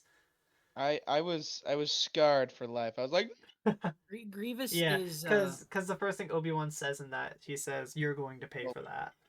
yeah, which just shows it does show how he cares about clones anyway. But Hmm. hey, we're getting off track and we Yes. need to yeah, we we need need to to eat continue. lunch. I'll mention Okay. that another day. All right. So yeah, Dooku. They have that exchange about like clones and droids, and then Dooku, he says, "We have a new target. There's a secret outer rim medical station.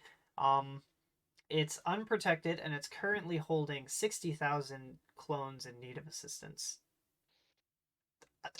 I'm sorry. 60,000? That was my first thought. Like how did the Jedi already lose? Like how did they already injure 60,000 clones? Which It's the start of the war. that's insane. Are some of them left 60,000. over from They have Geonosis? Like, what's going like on? that's actually what I said.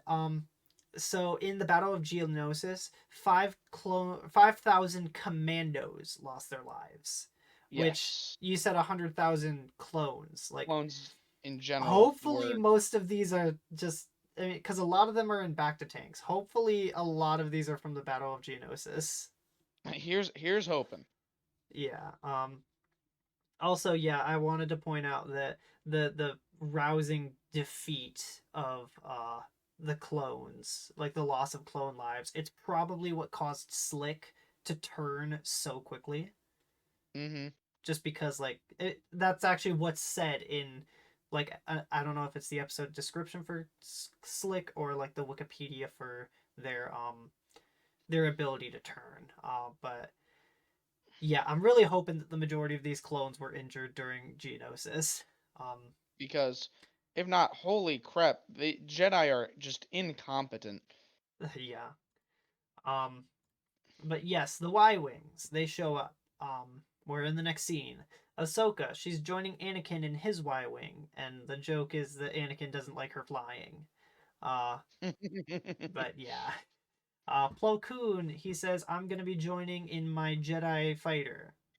Um, so yeah, they discover that the Malevolence has attacked the medical transports near Rindelia, which is where the Republic's secret medical base is nearby.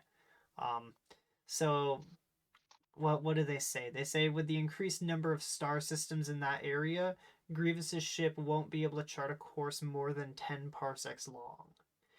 Meaning he can't really like if he's going to travel through hyperspace to get there, he's going to have to take a weird route to get there, and it's possible for them to sneak up on him. Right. So let's consult the all-knowing map. I love the all map. Where did I put it? I didn't highlight it, but Rendelia. It's near Naboo, which is right here. This is Rendelia. And they came from... Where was it? It wasn't... I'm trying to figure out, because up here, yeah, Abrogado. They came from Clackdoor, which is where the Bith system is. So, pretty close. Also, Kyle, yeah, we're gonna point this out, because Kyle pointed this out. The Resistance base in The Force Awakens is on Dakar. So here, just for reference, Daniel, this is in Quadrant 018. Okay. So, Okay. man, I lost it again. 018. There it is. Okay. So Dakar is where the Resistance base was, and Crate is where they made their last stand in TLJ. And Right. TLJ is a movie in which they jump into hyperspace and then they have a slow moving chase, Yeah, huh? and that's how far they go. Wait, That's that's TLJ for you. what? Ooh, that's kind of small. Yep. Yeah, that's the movie. But yeah, Oh, Rendelia. wow. They're trying to get to Rendelia because that's the secret medical base. Which is more so in the mid rim than the outer rim, I guess. Well, no, that's more outer rim. Yeah, okay. But yes, that's essentially that. Yeah, I like the exposition that they're giving. It gives, a little bit more scale to the war, but at the same time, it's kind of weird exposition. Just them kind of explaining the whole thing.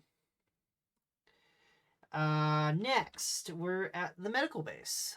Because they warn, or like Anakin tells Yularen to warn the medical station. They're just like, crap. We're gonna take a shortcut to get to Grievous first, but it's possible.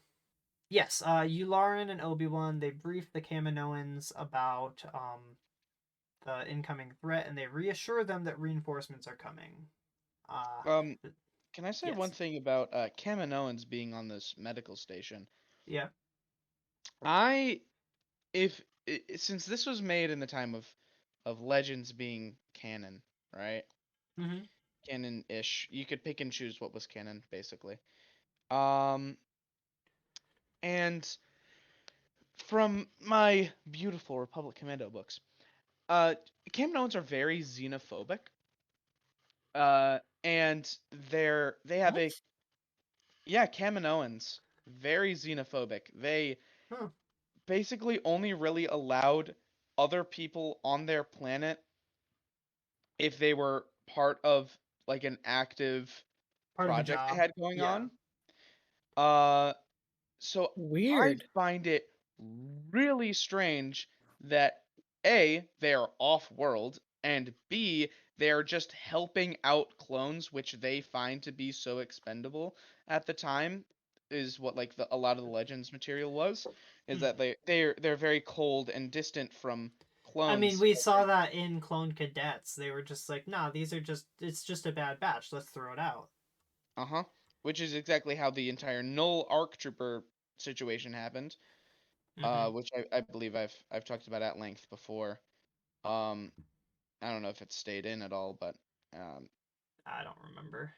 Hopefully it did. but here's open. Um, I'll just I'll just do a tangent episode later. Anyways, so I just find it really strange that there's like obviously there's uh like outliers Mm-hmm. of Kaminoans who will care, but it's just weird to see one, I guess. Yeah.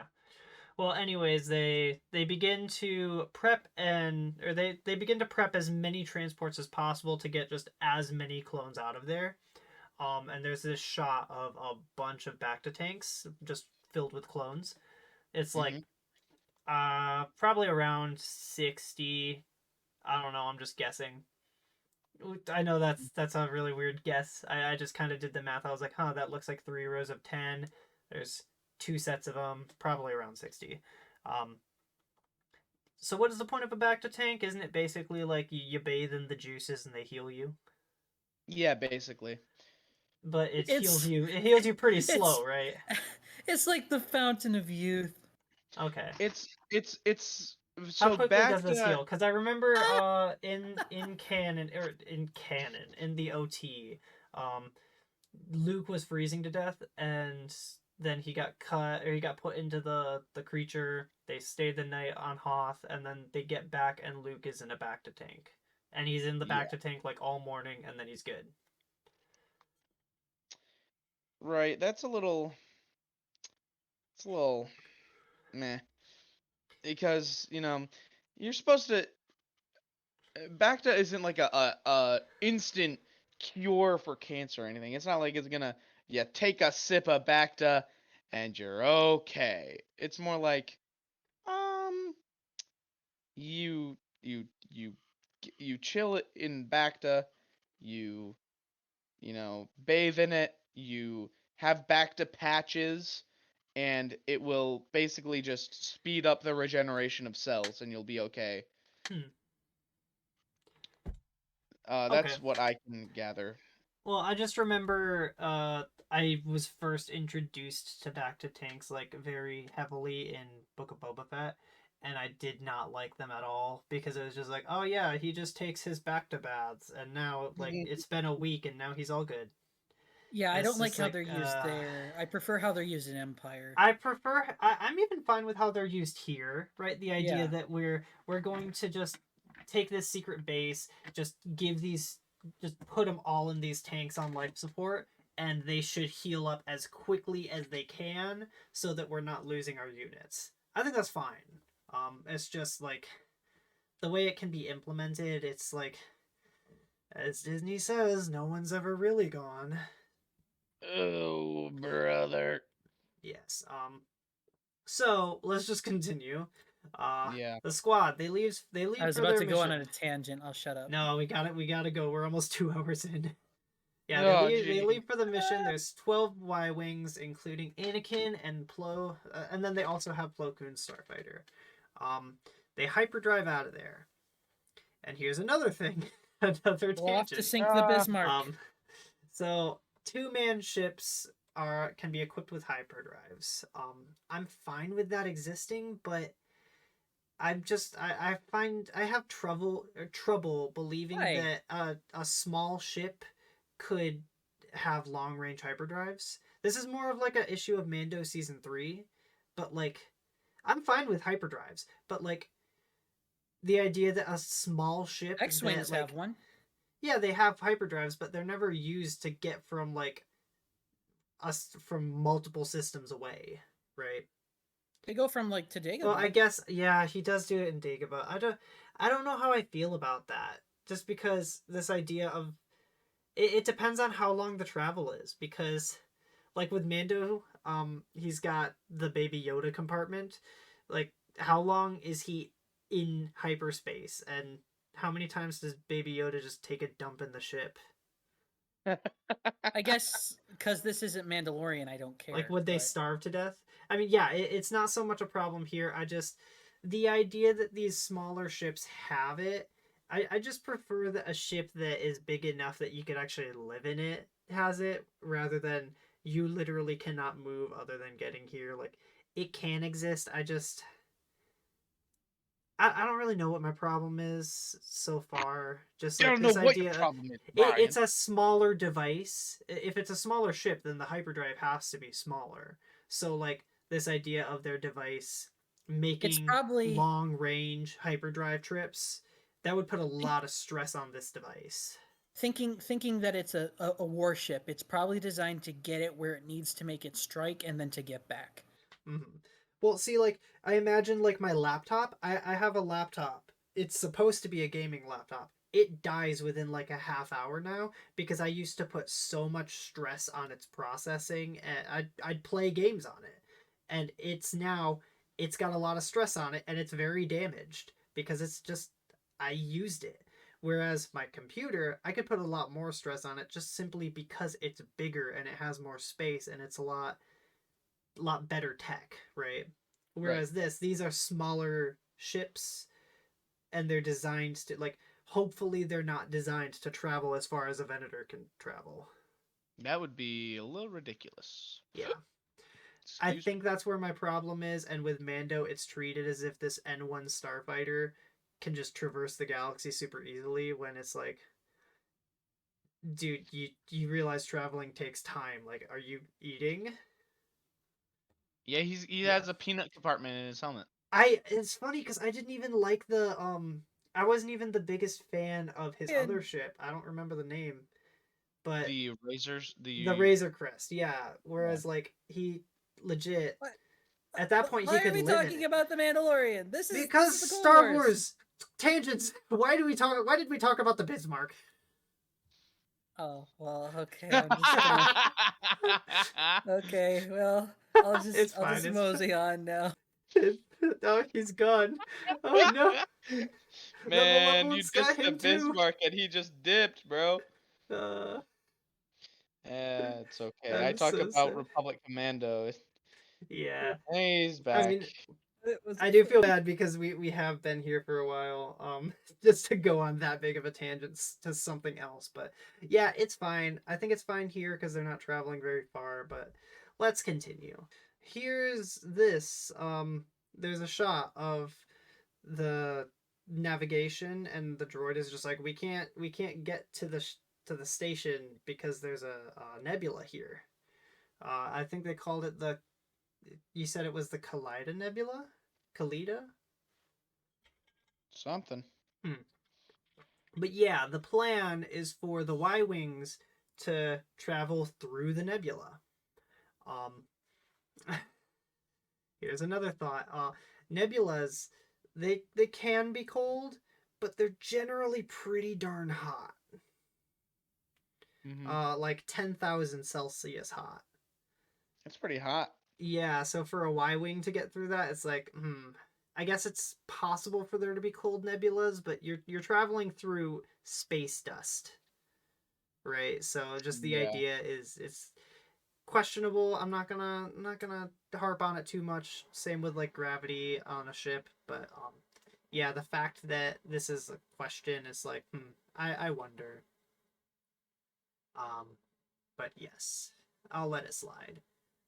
Also, given that this is a nebula, it's more possible for lightning to form in space. Because Kyle, didn't you have an explanation as to why they go through this nebula? uh because it's a shortcut. Well, because it's a shortcut, but it's something along the lines of like a historical accuracy. With Oh, I don't them. think so.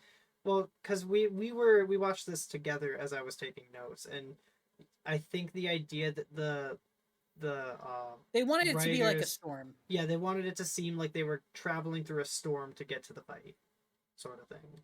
Um, whereas for a nebula, like you could have lightning because lightning could form in space so long as That is there's really enough there for that'd be really cool.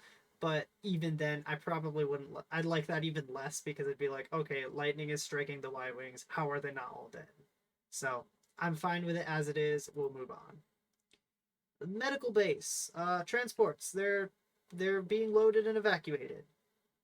wow. Next, back at the nebula, the squad. It's moving through the storm. Um, yeah, they're just having banter with each other. I like that they're having a conversation there. But yeah, not much there in the episode. Next, we're on the Malevolence.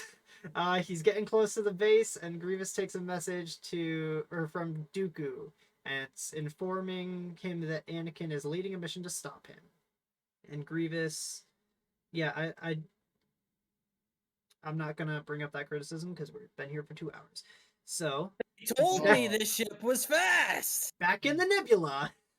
See, like these scenes are having the last 3 scenes, right? They're very quick. I just went through them wham wham wham in 30 seconds. But yeah, not much is happening in terms of story. It's a lot of padding, but that's fine, right? Like this, you're making 20 episode seasons. Like, not every single one of them is gonna have everything in it. But yes, back in the Nebula, Anakin and Ahsoka. Ahsoka, she asks Anakin how he knew about the route, and he's like, "Oh yeah, I knew about this from Tatooine. Smugglers. There's a smuggler route. It's called the Balmorra Run." And Plo Koon, I took a couple shots of this because this is him not hearing Balmorra Run, and then as he hears it, he's like, "What?" He's like, "What?" The Are you frickin' kidding what? me? It's cool because the reason why I like it is because he he doesn't have much of a face, right? Everything is covered up. So all that we see are his eyebrows, which he doesn't have eyebrows. He just has the skin around his eyebrows Just has shift, brows. and he looks concerned. And it's He's just like, like, Balmorra Run? oh no. Yes. Or, He looks as so they say in concerned, even Days though of he Old, doesn't have oh much of a brother, face. this guy stinks. This guy stinks. But yes, he explains that Balmorra is a nesting ground for the giant Nebrae mantas. And then just suddenly 8 of them. Yep. They just They're, show up, and they're massive. They're like, man, I'd like to see one of these fight out, or I'd like to see these guys versus the Malevolence. Just see what happens. I think the Malevolence would shoot it. Yeah, but I don't know if if their shots would do anything. I mean, when it comes to big creatures in Star Wars, that doesn't really. Mando taught me that it doesn't really do anything to big animals. Yeah, all big animals are bulletproof in Star Wars. It is so weird. The giant crocodile is weird. Yeah. Okay, Yeah. no more What? Mando. Yes. Okay. Yeah, we're not gonna talk about that. So, they're getting through. They're traversing, and one of the Y wings gets barely hit by one of the manta rays, and it knocks out Matchstick's stabilizer. It sure does. And then they have a plan to leave the nebula because this is like right at the end of their trip through the nebula. Apparently, their plan is to travel in single file. Um, I'm not sure how I feel about that because these are moving manta rays, but I mean, I think that's fine because Anakin is just like, I can do this, so they'll just follow me. So, Follow me. yeah, they follow the leader to get where they need to go. Like Peter Pan taught me. Right? What? Yes, that's the song. Yeah, that's in Peter Pan, the following the Yeah. leader. Uh-huh. But yes, then we get to Obi-Wan. He's making his way to to ambush the Malevolence after the mission. And yeah, you learn reports that the medical base has been evacuated 50% of it. So 30,000 clones have been saved, ? But that's still 30,000 clones at the base. Those are the stakes. Then the Malevolence shows up because that's what happens. So yes, exits hyperspace, and soon after, or this is like right after the Y-wings exit the nebula and make it to the base as well. So yeah, they barely made it in time. And Grievous, his first choice is to attack the fleeing transport ships. Now that, I don't know, I wasn't really paying attention to war crimes, but this is absolutely a war crime. You're attacking a fleeing enemy that cannot fight back. He Yep. follows his yeah. follows his military philosophy of causing as many casualties as possible to break the will of the Republic. Yes. Where's the image of that? Because I want to see if I had. Yep, I have another one. Because immediately destroys them. Right? He knocks their power out, and then he just kills them all. So that's, however many thousand clones just died. That one guy who's like, I think I'm gonna pull through. I might actually survive Geonosis after all. Just gets blasted on a freaking medical that'd be transport so ship. sad. Yeah, aren't all these guys from Geonosis? 3 Man. days from retirement. Oh no. Oh no, I think of the actual The one in Ambush. He's like, but I just got my promotion. Promotion. I just got promoted. No, he's dead now. Yeah. So, now they're trying to, oh yeah, he launches another attack at the Y-wings, and they're just like, oh crap, we gotta get away from the massive laser, the EMP, the ion cannon, and they go above it, and they're giving it everything they've got. That's a line that he says that I always heard in the trailers for the Clone Wars. It was Anakin saying, "Give it everything you've got." But yes, Matchstick.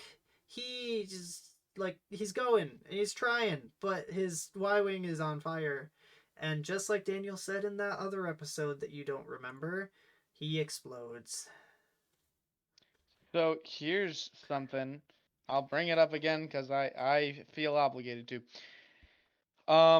One, yes, Matchstick lights on fire and dies, just like a match. However, Yes. he takes out another Y-wing bomber with him. Yep. Do you want to know the name of that Broadside. pilot?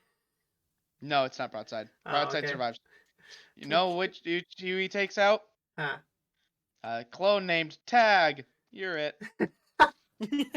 He's just named Tag, but bruh, I swear it was just a joke for them to make these placeholder names that they don't change. I think Yep. it's half the time when a new clone is introduced now, especially like when I'm watching Bad Batch, I will always pay attention to their name Mm-hmm. because if it's like a normal word, it will have something to do with their death. It always does. Hey, we're So almost there. yes, the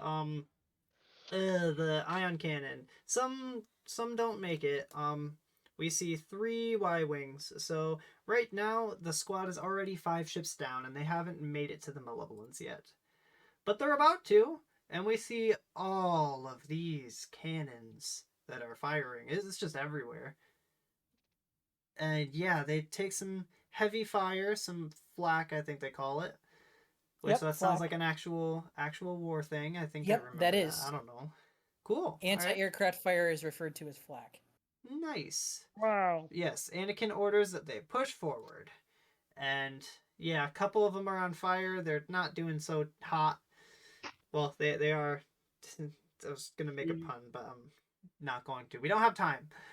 No Yeah, time for puns. they take fire. Grievous chooses to confirm the kill because he's going to attack the med station. That's the plan. He's gonna attack the med station, and Ahsoka's just like, man, yo, you can make it, but no one else can. And yeah, it's pretty overt in what they were trying to go for, which it's fine, just not crazy. And so Anakin now has to make a choice, because Plo Koon also explains if we hit the ion cannon when it's about to fire, it may explode. I don't understand the logic, but I guess it makes enough sense. So yeah, Anakin chooses for them to go to the ion cannon, and this is the shot of them going. There are 5 Y-wings there, even though you only see 4, because in the next shot where you see them all, you see the Y-wings. But yeah, the ion cannon, it's about to fire, but then they bomb it, and then it explodes.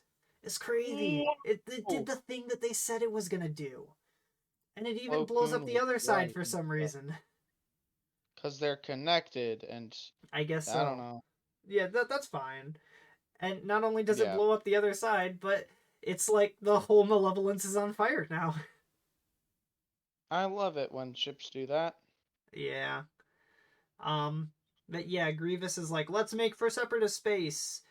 And yeah, that's before that even happens, Obi-Wan and the other 2 Venators arrive, and they're just like, immediately fire it. We're gonna get him.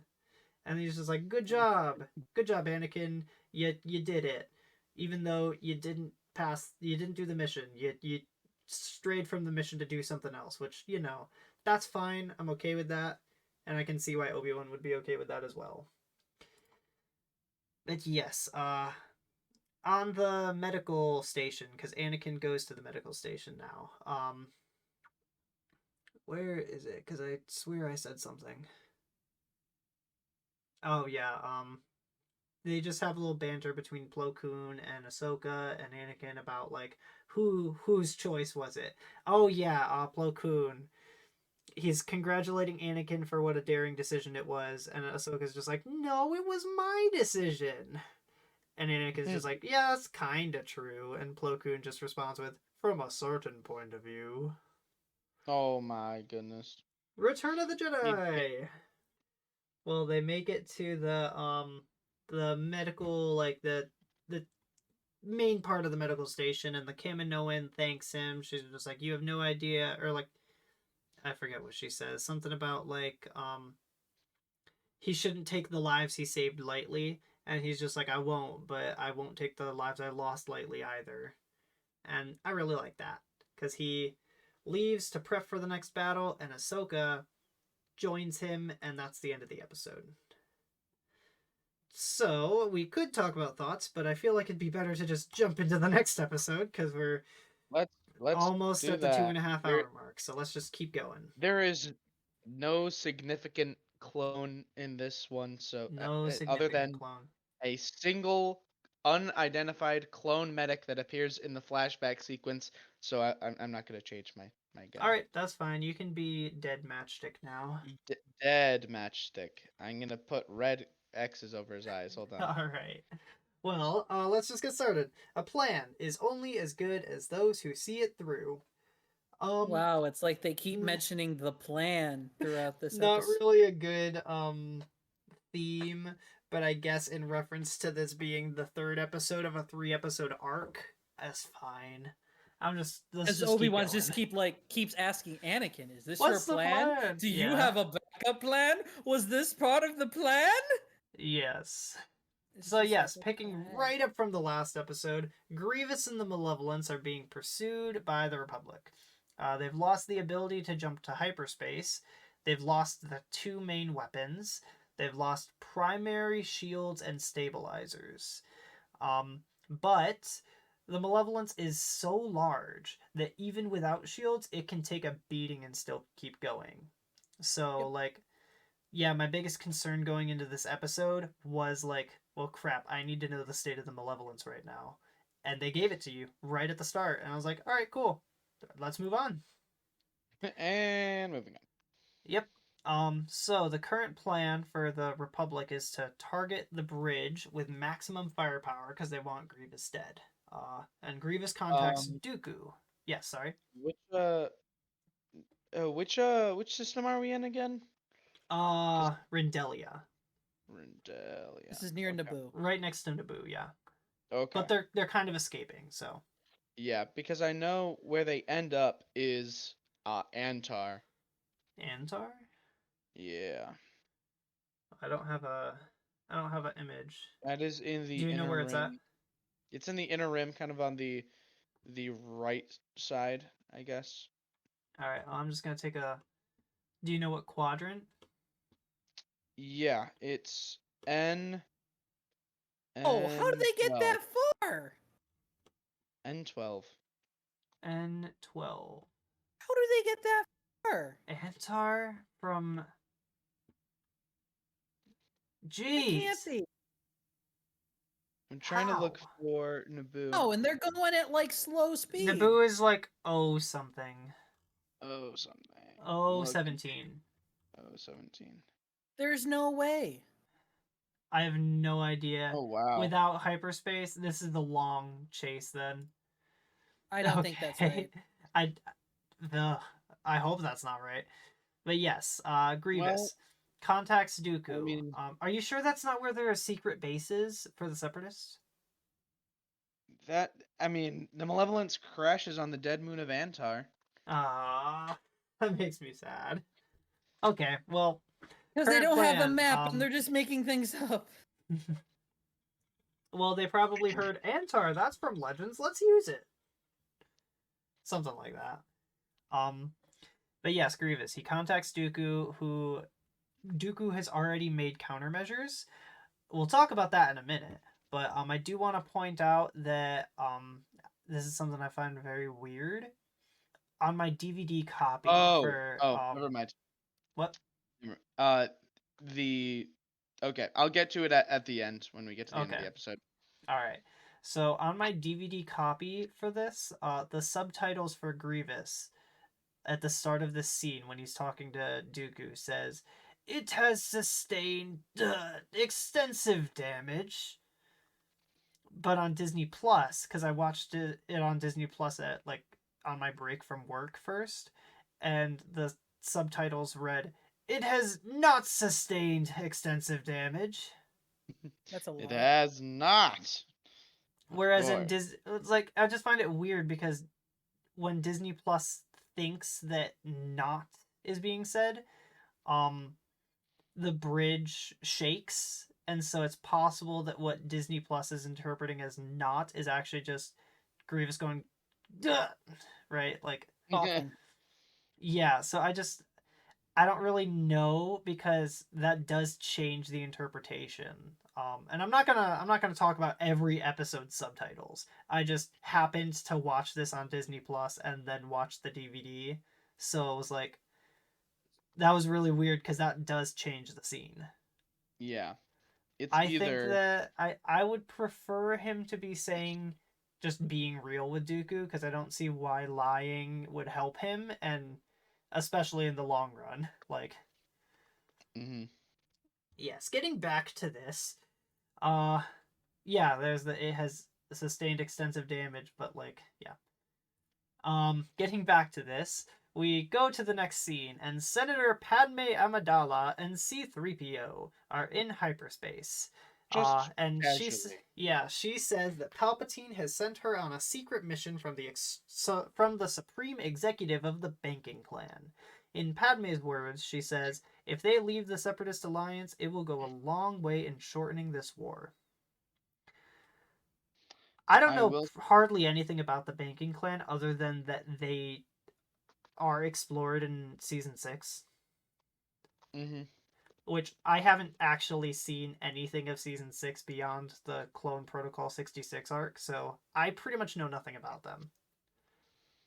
So San Hill is the chairman of the banking clan. Um, you see him in like the movies. We never actually see San Hill in in the Clone Wars, which He's a is big part of Grievous's origin. yes, he Oh, is. okay, cool. Um, I want to say that he's in the Plagueis novel. Yes, he is. Hmm. He's definitely in Is that Plagueis. canon? Probably I not. no, it's not. But Hmm. and I don't think it was written before. Let me see when it was written. So I guess let me just explain. 2012. This is what the Wikipedia article for the Banking Clan They're part of says. the separatists. That's all I know. Yeah, yeah. It Yeah. says that the Intergalactic Banking Clan, or the IGBC, was one of the most influential commerce guilds in the waning days of the Galactic Republic. It's the most important organization in the Outer Rim. So it's kind Mhm. of shocking that for how important it is, like, that's the most that that article says about them, is just describing them. There's very little in that article. So Mhm. that said, I'm gonna judge them the same way that I judged the Trade Federation, on name alone. Um, this is a banking clan, so they have a lot of money. Therefore, they hold a lot of power. That's sort of the idea that I'm getting from their name. Um, it reminds me of, I know you guys haven't seen Game of Thrones, Uh, but for any audience members, the Iron Banks of Bravos. The idea being that they have so much money and power that they can basically help dictate the outcome of a war because of their wealth. Like, whoever they back is going to have a much greater chance of winning.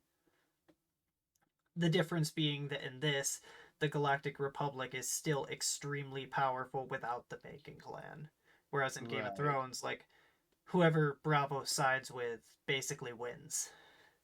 Um, But yeah, I'm assuming that they are the primary benefactor for the CIS, which would explain why they were able to outnumber the clones 1,000,000 to 1, like that fast.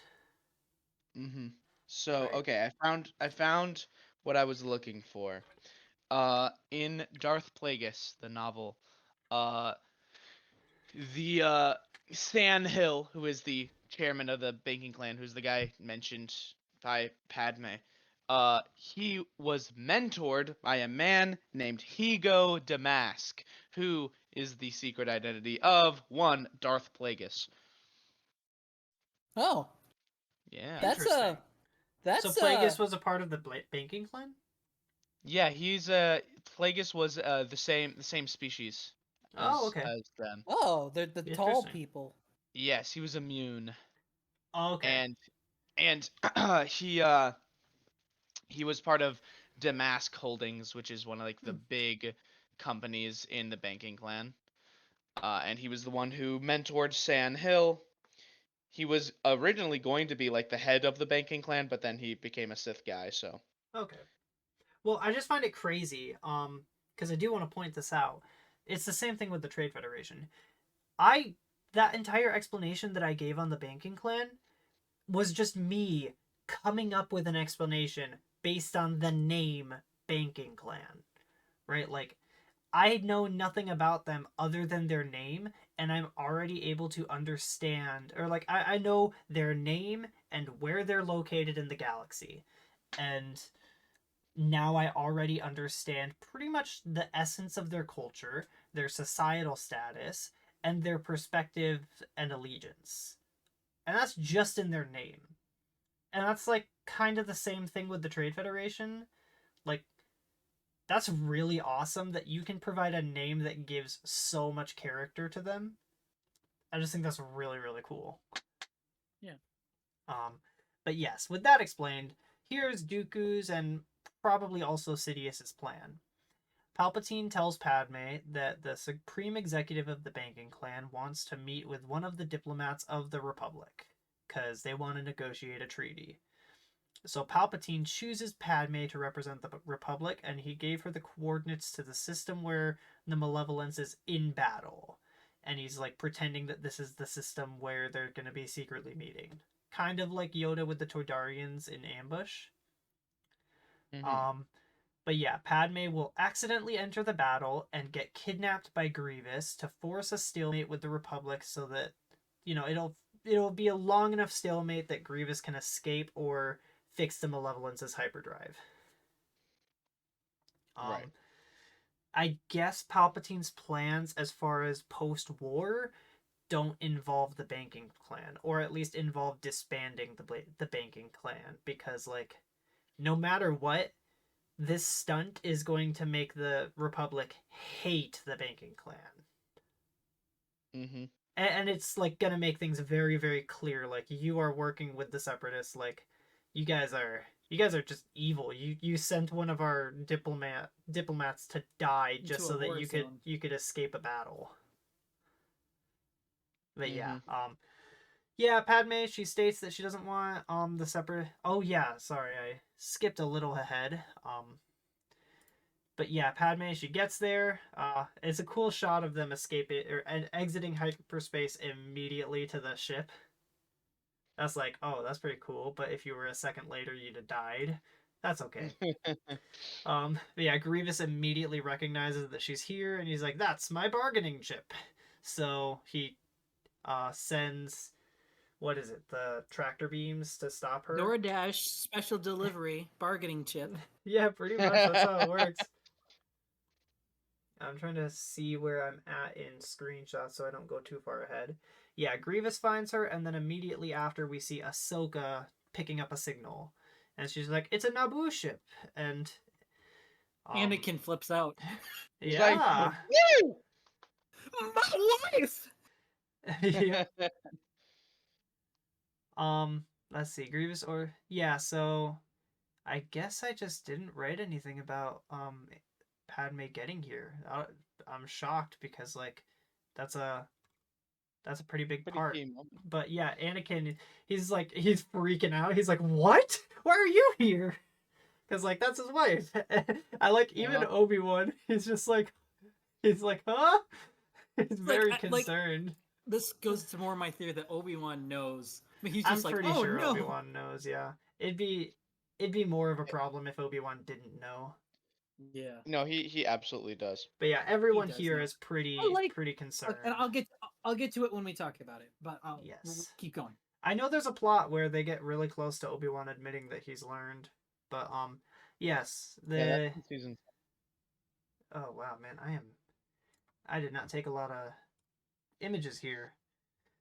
But yes, Grievous, he's just like, hey, get her, just do it, and Padme's just like, no, continue the attack. I don't want to be a separatist bargaining chip.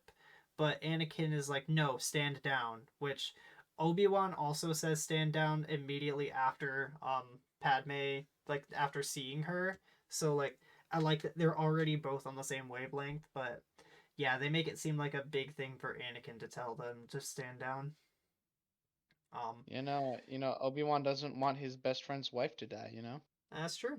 Yeah, so Yeah, they're Grievous, kind of like friends too. They're kind of friends. they're very good friends. So, yeah, Grievous, he orders that a repair team continue working on the hyperdrive to get a damage report and to hopefully fix it.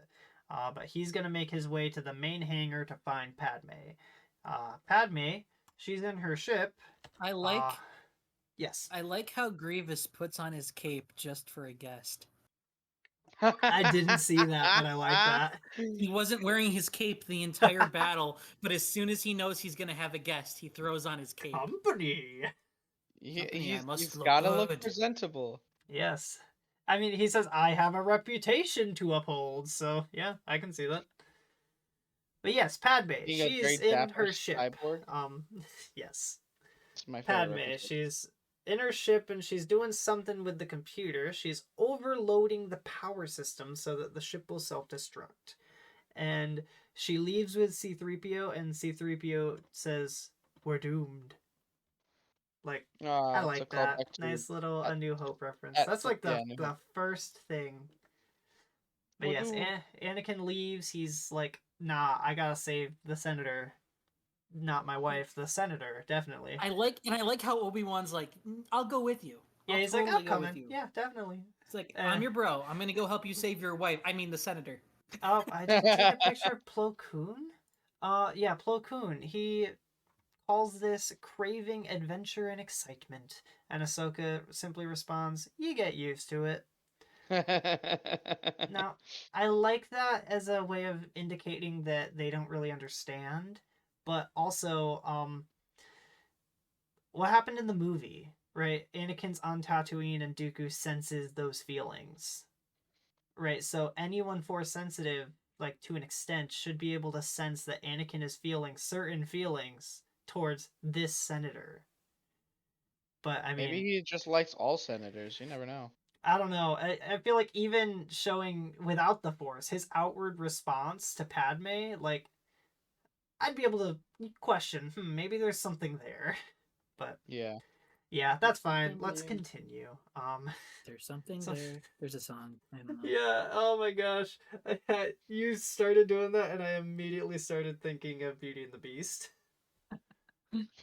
That's a good movie. Yes, Grievous. He makes it to the ship, and he's going in with the two droids. And yeah, they enter the ship, and they're just like, oh crap, this ship's about to explode. And Grievous, he pushes one of them away, and he's just like, It's out of hey, my that's way." just rude. And then they blow up. Yeah, I'm just like, oh, poor droid. He's just doing his job, and his boss he goes and physically assaults him like that, and then he just dies. This poor guy. Then we have the best droids of all of canon show up. Firefighter droids. I actually didn't add those because they were moving quite a bit, and I didn't want to have to find good shots. They but just yeah, they suck at their job. yes. And then we get this interesting shot of Grievous punching through the rubble. And Kyle, if you saw me on that social media I was Yes. looking. This is where I was last night. Looking at where did this shot originate from? I guess I'll try and send it um in the Discord. Hopefully my Wi-Fi doesn't die while Let's it hope your sends. Wi-Fi doesn't die. Because it's a shot. Oh, Oh it's man, dying already. It's a shot of him punching into or like out of the Punching ship his rubble. way out. It's a Yeah. cool shot. It is a cool shot. But Oh, I that is a don't cool know where this came from because you oh see that all snap! the That time. JPEG. Yep, that's the name of it. But yeah, I don't want to delve too deep in this, but I think the earliest depiction that I saw of like a hand being portrayed as something scary is in this 1963 movie called The Crawling Hand. It doesn't like have a shot like this, but the entire movie Oh. is like a satire of I didn't look too deep, but it looks like it's literally just a crawling hand. It reminds me of like the Diary of a Wimpy Kid, like the Yeah, I was foot. about to say. Yeah, No, but it's no, with they a have a hand. hand too. They have a hand too. But I mean, I guess this would be a good way to get people thinking about the possibilities of just seeing a hand and that being scary. So, because I mean, this is a movie trope that you see all the time. But Someone's yeah, hand emerging from I rubble. couldn't find exactly where the first shot of that came from. And now, here's my other thought on this scene, because as I was going through that, I noticed Grievous has 2 thumbs and 2 fingers. He sure does. He does. The droids have 2 fingers and 1 thumb. And one thumb. Similar to like Wally, how they're like grabby, they're like stubs, sort of, whereas Grievous, these are points. Humans have 4 fingers and 1 thumb, and because of our skin, they allow for a level of friction along with our fingernails. Like, I'm just thinking of the anatomy of aliens now. Are there manufacturers that have to say like, sorry, but this ship was designed for a Mon Calamari, and like, sorry, you don't have the thumbs for that. Your hand is And gonna here's get the a little interesting cramped. thing. Here's the interesting thing. In Revenge of the Sith, Grievous has 6 fingers. Does he? Oh yeah, Wait, because he splits them up. He splits them up into 4 arms. Yep. Well, no, but doesn't it just split now into just 1 finger and 1 thumb per blade? No, I'm pretty sure it was 3 he has fingers per 6, blade. so he does have he'll have 2 thumbs. He's quote a unquote. cyborg, so he would get augmentations. He'd have Yeah, a let me look thumb this for each hand. hand to be able to Huh. hold the lightsaber. Oh That's yeah, look interesting. at that. He has a bunch of fingers. Wow, that's cool. All right, I did not know that, but Looks like he gets augmented between the show and mhm. the movie. Yeah, I was wondering if manufacturers of ships have to keep this in mind, like keep the species in mind when making a ship. Right, because I mean, like, when it comes to how we buy cars, right? I have to buy a car based on my height because I'm pretty tall and I don't want a car that's too small. I don't want to like be crushed in the car. I don't want to be uncomfortable. Right. So for this, it's like I literally can't operate this because my fingers just don't have the traction. I don't have enough They don't have fingers. the friction to press the button. I need legitimate buttons. I can't push on a tablet.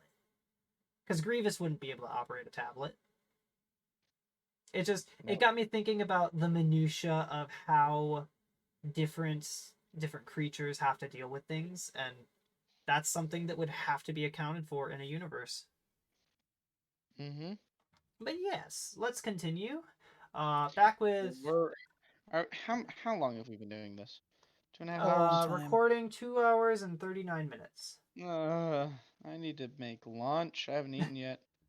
Don't worry, we'll go through this faster because I kind of flew through prepping this episode. But yeah, I added another image because this is a little later in the episode. You see Plo Koon. He has 3 fingers and a thumb, and his middle finger is like twice as long as his other fingers. Yeah, he has a little claw. I noticed that Yeah. one. I have his action figure. And I just And that's it's consistent. interesting how that that's how people exist in this world. But yes, Anakin and Obi-Wan, they're prepping the Twilight, and Anakin explains that he has a plan, and Obi-Wan immediately is just like, "Do you have a plan B?" It's just like, "Geez, okay, you trust him." Um, but here's Anakin's plan. We're gonna You sneak trust him, through all the right. emergency airlock and hope we're not noticed because their sensors are obviously damaged. No, they're not. They're obviously not because they spotted Padme and they pulled her in with a tractor beam. No, I was just all visual. There was someone out there with Oh, okay. binoculars. All right. Yeah. Okay. Uh, Um, yes. Well, anyways, yeah, the plan works. But yeah, we'll get to that later. Padme, she's at a terminal and she's attempting to contact the Republic warships and form a plan, right? She's just messing with the terminal and C-3PO is just like, "Hey, there are droids coming." And Grievous is with the droids. Um, I guess of all of the directions he could have traveled away from this hangar, he happened to pick exactly the direction that Padme went, but yeah, that's it's a ship. Not the biggest fan of those, but yes, Padme. She has a hiding spot, and it's definitely a hiding spot, and he'd never be able to spot her. of course not. They're No, right of course behind a not. freaking weird pillar. Well, especially because Grievous. I mean, he notices that this terminal has been tampered with. So like, I know that the He ship is has in a good eye. disrepair, but it's not like it's not the terminals are falling apart disrepair. Right. But yeah, also we get a shot of Padme exiting the terminal, and it's just like, "Oh, you literally just slid a piece of debris over you." Like, yeah, he would have been able to find you, but yeah, he as this is happening, Grievous gets a She rolled a 20 on call. stealth. What? I said she just rolled a 20 on stealth. Don't worry about I it. guess so, D20. Um But yeah, as this happens, Grievous gets a call from the bridge. Apparently, the also, yeah, apparently at the exact moment Grievous happens to find her, he gets a call that's very important. Just yeah, I guess. But yeah, it's not as big of an issue as I thought because this ship is apparently I looked up the Malevolence on Wikipedia and it's designed to be run with 900 droids maximum. So even though it's a Oh. really really big ship, like there's a train system inside of it designed to get from place to place, like Dead Space style. You just get on the train and you head to the next area. So I Mm-hmm. can believe that there's not a lot of space on the ship to travel, but it's Here's just the like thing yeah. with the train system. I was watching like the behind the scenes of this episode, and they had to redesign the train system because initially, with how they had set up the train system, Mm-hmm. and like the way that you could see into things and how big everything was, you could have fit the Malevolence inside the Malevolence with how big that area was. Well, let's be fair, it's still a really big train system. It's really big, but it used to be even bigger. Wow. Okay.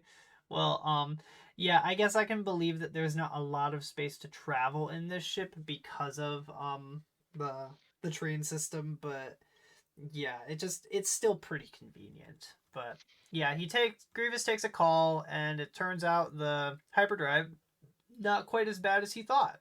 So, he's heading to the bridge to contact Dooku, I think he said. Nice. Yes. Wow, what a lad. Good Yes. news. The hyperdrive's not as broken as we thought. Mhm. Good, I'm gonna call my boss. What a Back with progression. Anakin and Obi-Wan, there's a little more lampshading because, yeah, Anakin literally just says, they don't have time to notice us. They're fixing their ship. Yeah, I find it hard to believe that Anakin would think that this is how it works, given, like, just how big this ship is. Like, he doesn't know that only 900 droids can operate it. He just knows that it's big. But yeah, we've already seen them spot a ship and pull it in. So it's like, why would he think this? It's fine. But another thing about it, I didn't take a screenshot, but pieces of the Malevolence that are breaking, they fall as if the Malevolence is in gravity. And it's just, yeah, that's an oopsie. That's fine. I get it. I get why you designed it that way, but that's just a oops. Um, yeah, they dock the ship in one of the emergency airlocks, and we get a moment of humor with the droids. Wow. Yes, and it's more lampshading, but it's like, why would anyone? What was that? Like, it sounded like someone was docking. It's like, why would anyone be stupid enough to dock here? And then it cuts to Obi-Wan. He's like, Anakin, you're an idiot.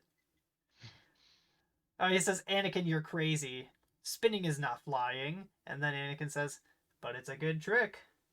Uh, I get it. I'll try Yes. spinning. That's a good That's trick. a good trick. Uh-huh. Yes, it is.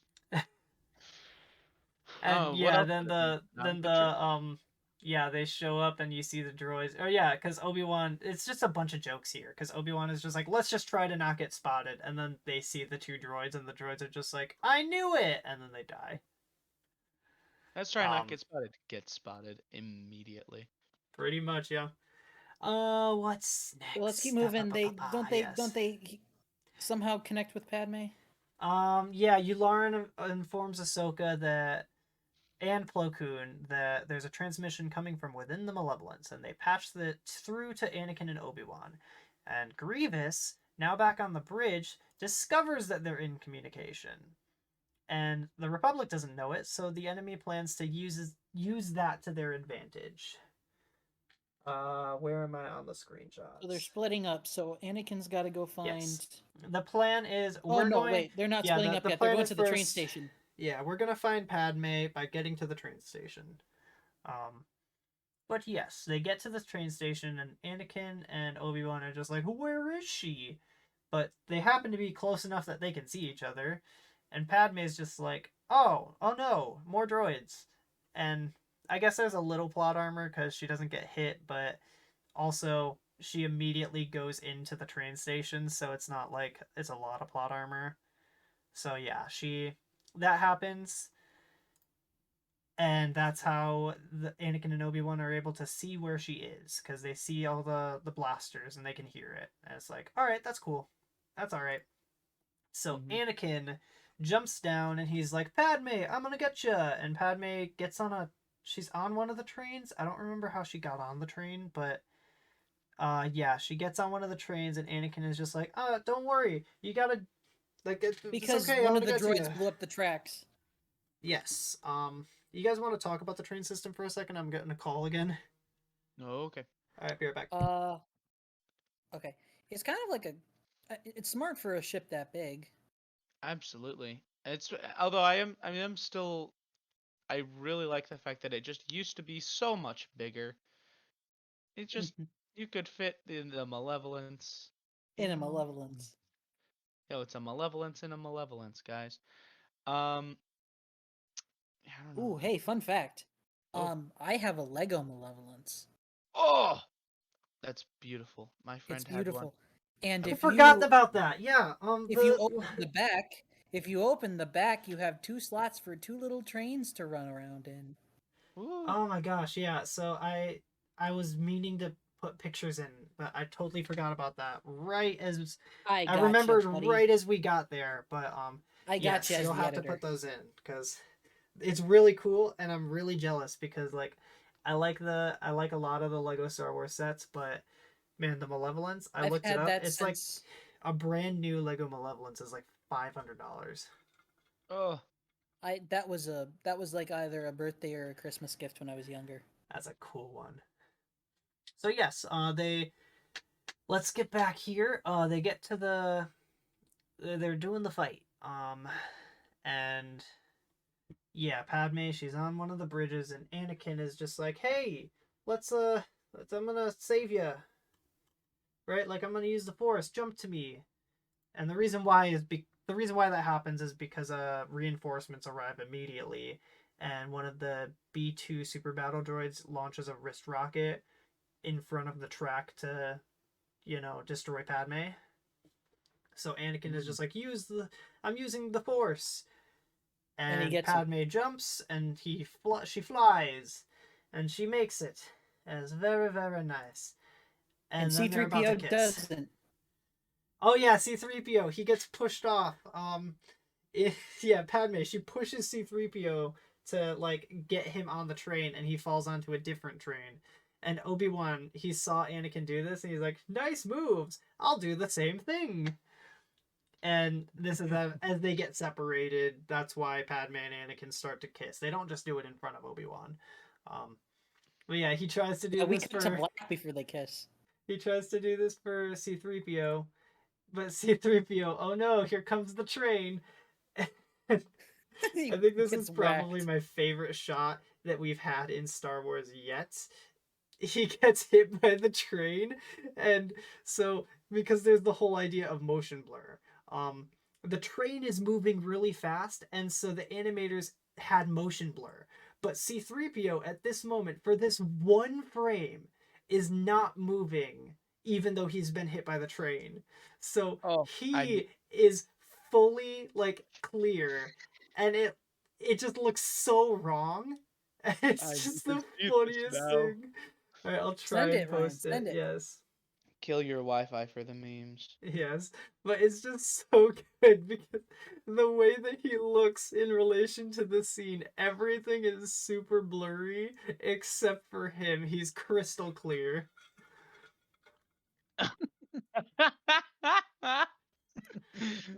Bonk. And then he goes That is flying. beautiful.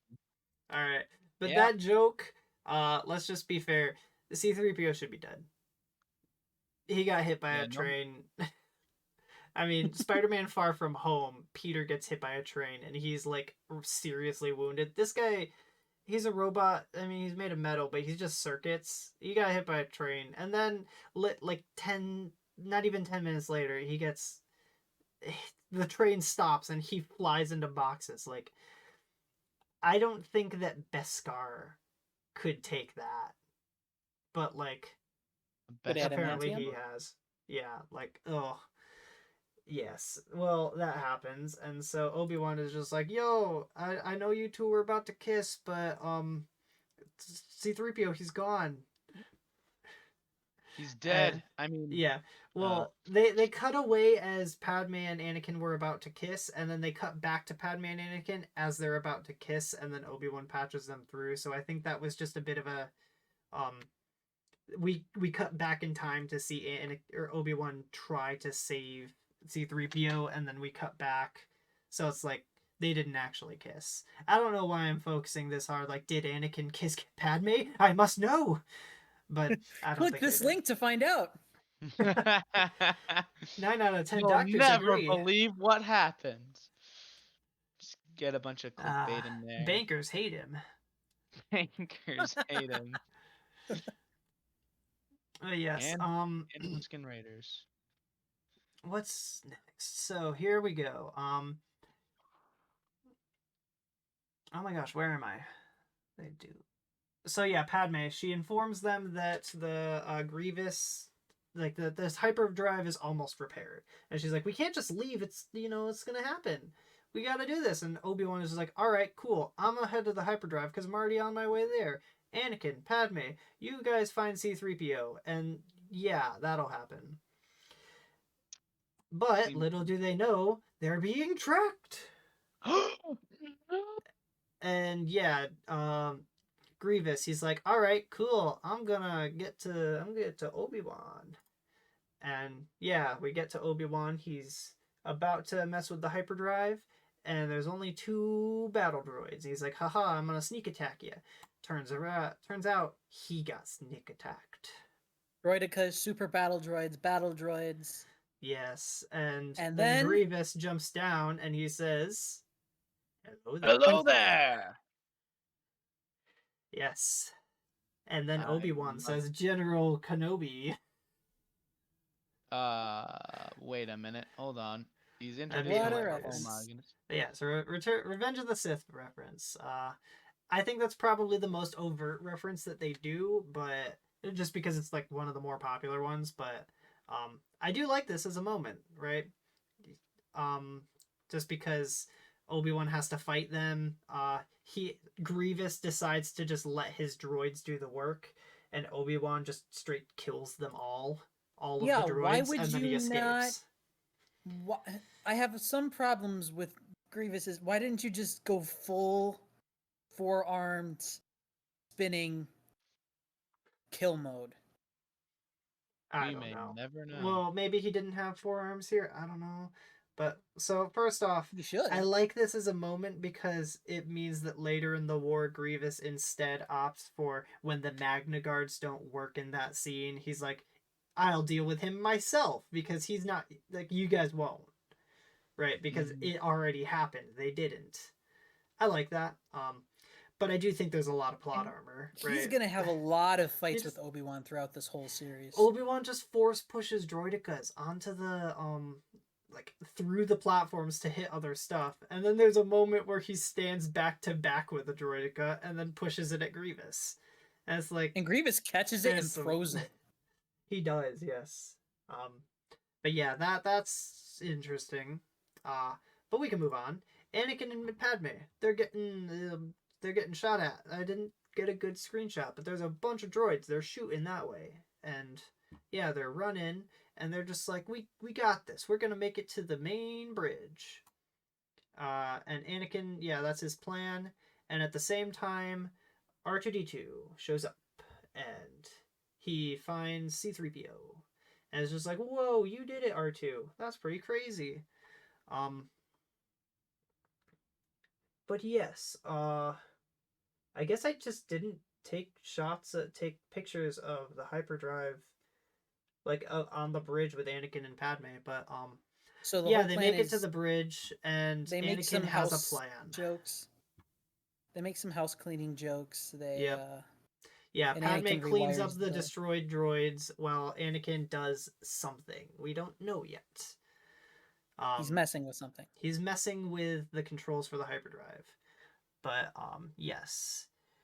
Grievous and Obi-Wan. Meanwhile, Oh yeah, so this is the only shot that I have is just them in the hyperdrive room, but I apparently didn't have a shot of Anakin and Padme. Meanwhile, the trains. Anakin, not Anakin, Obi-Wan, he jumps on a train. I was actually doing this like a couple hours ago. I was prepping this and Kyle was with me. But Obi-Wan, he jumps on the train and it's like, whoa, he did it. And then Grievous, he jumps on the train. He jumps on the train. Like, whoa, he did it. And then the three And then droids are like, Bell we drops. got this. And two of them die, Wah! and the other one lands on a track and then immediately gets hit. And it just reminds me of that movie. I haven't seen it, but the movie The Other Guys, where it's Dwayne Johnson and Samuel L. Jackson. They're like these super awesome cops that are just the best. And it's like every movie trope is with them, and they just have immense plot armor, and it's awesome. And the movie's about the other cops, the other guys. But yeah, we have the subplot of them, and then they're doing this heist, or they're trying to stop a heist, and then the bad guys, they lead them up a building, and then they zip line down and cut the zip line, and Dwayne Johnson is just like, you got a plan? He's like, oh yeah, I think you already know. They're like, aim for the bushes, and they just fist bump and jump off the building. There weren't any There's no bushes. They just splat on the ground, and it's super cool. And it's just like they're just falling in slow motion until they hit the ground and die. And it's literally just, it's the same thing. They're just like, aim for the bushes. Yeah. Follow him. We can make that jump. And so I liked that as a joke. I thought it was funny. I like but how yeah. they took time to have the one land on the track and then get hit by a train. Yep, that was fun. But yeah, Grievous and Obi-Wan, they fight for a little bit, and it's like, whoa. Not much of a lightsaber battle. They literally like connect blades like twice, and then Obi-Wan jumps off, and he jumps off and he slashes the train as he jumps off, and then he just leaves. So Grievous's fighting style is not as cool as it was in Revenge of the Sith, or as it was in the 2D. Mm-hmm. Well, Anakin and Padme, they finish up at the hyperdrive, and they leave at the exact moment that a new set of droids come in. And it's like, okay, that's some weird timing. And also, the droids that come in just conclude, they're just like, I guess the hyperdrive's finished. All right, cool. Let's do it. When it's like, Let's go. You probably should have at least Checked. called someone, but yeah. So yeah, that's where I was a little incorrect here. Uh, yeah, so they just programmed the hyperdrive to go all the way to Antar, not necessarily they just traveled all the way there. Oh, okay. That's the So they idea. So Anakin just picked the hyperdrive to head in the system, whatever system would put them in on the moon. yeah, into Okay. the moon, yeah. All right. That's fine. Um Speaking of which, well, I guess we'll get to that in a moment because we first have to do the R2D2 C3PO thing.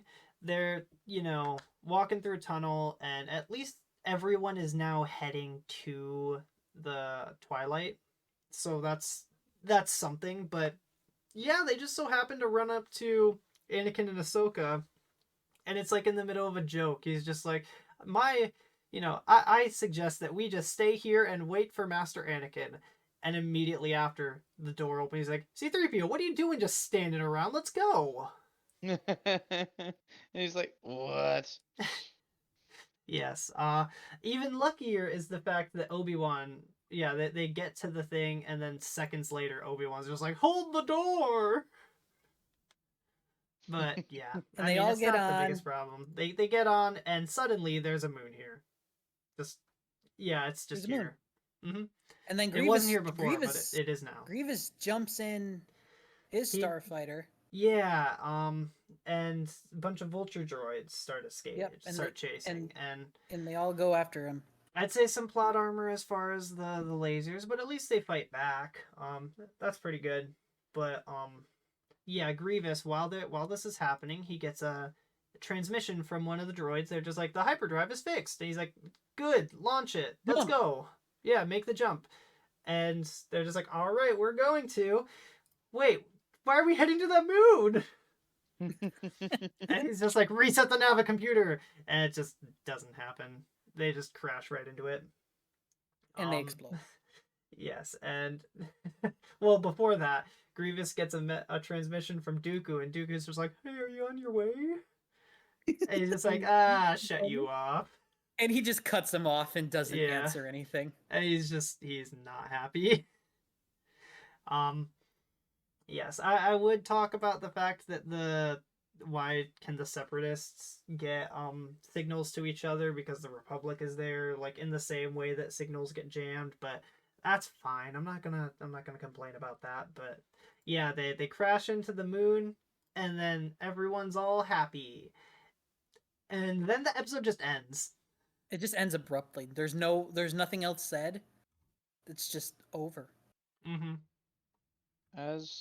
Yeah, that's just how it is. Yeah, so, oh man, 3 hours. Well, that was a discussion.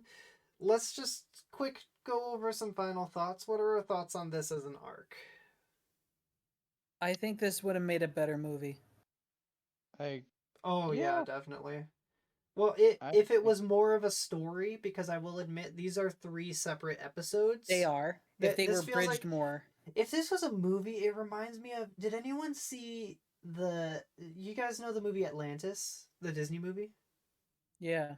I I haven't seen it, but yeah, I know it. There is a sequel called Milo's Return, and I'm pretty sure that was a failed TV show that they just released the first couple episodes as a movie, because it's like 3 plot lines. It's like an hour and a half, and it's just 3 plot lines. The animation is far worse because it was probably a show, and It was just it was so another disjointed. studio.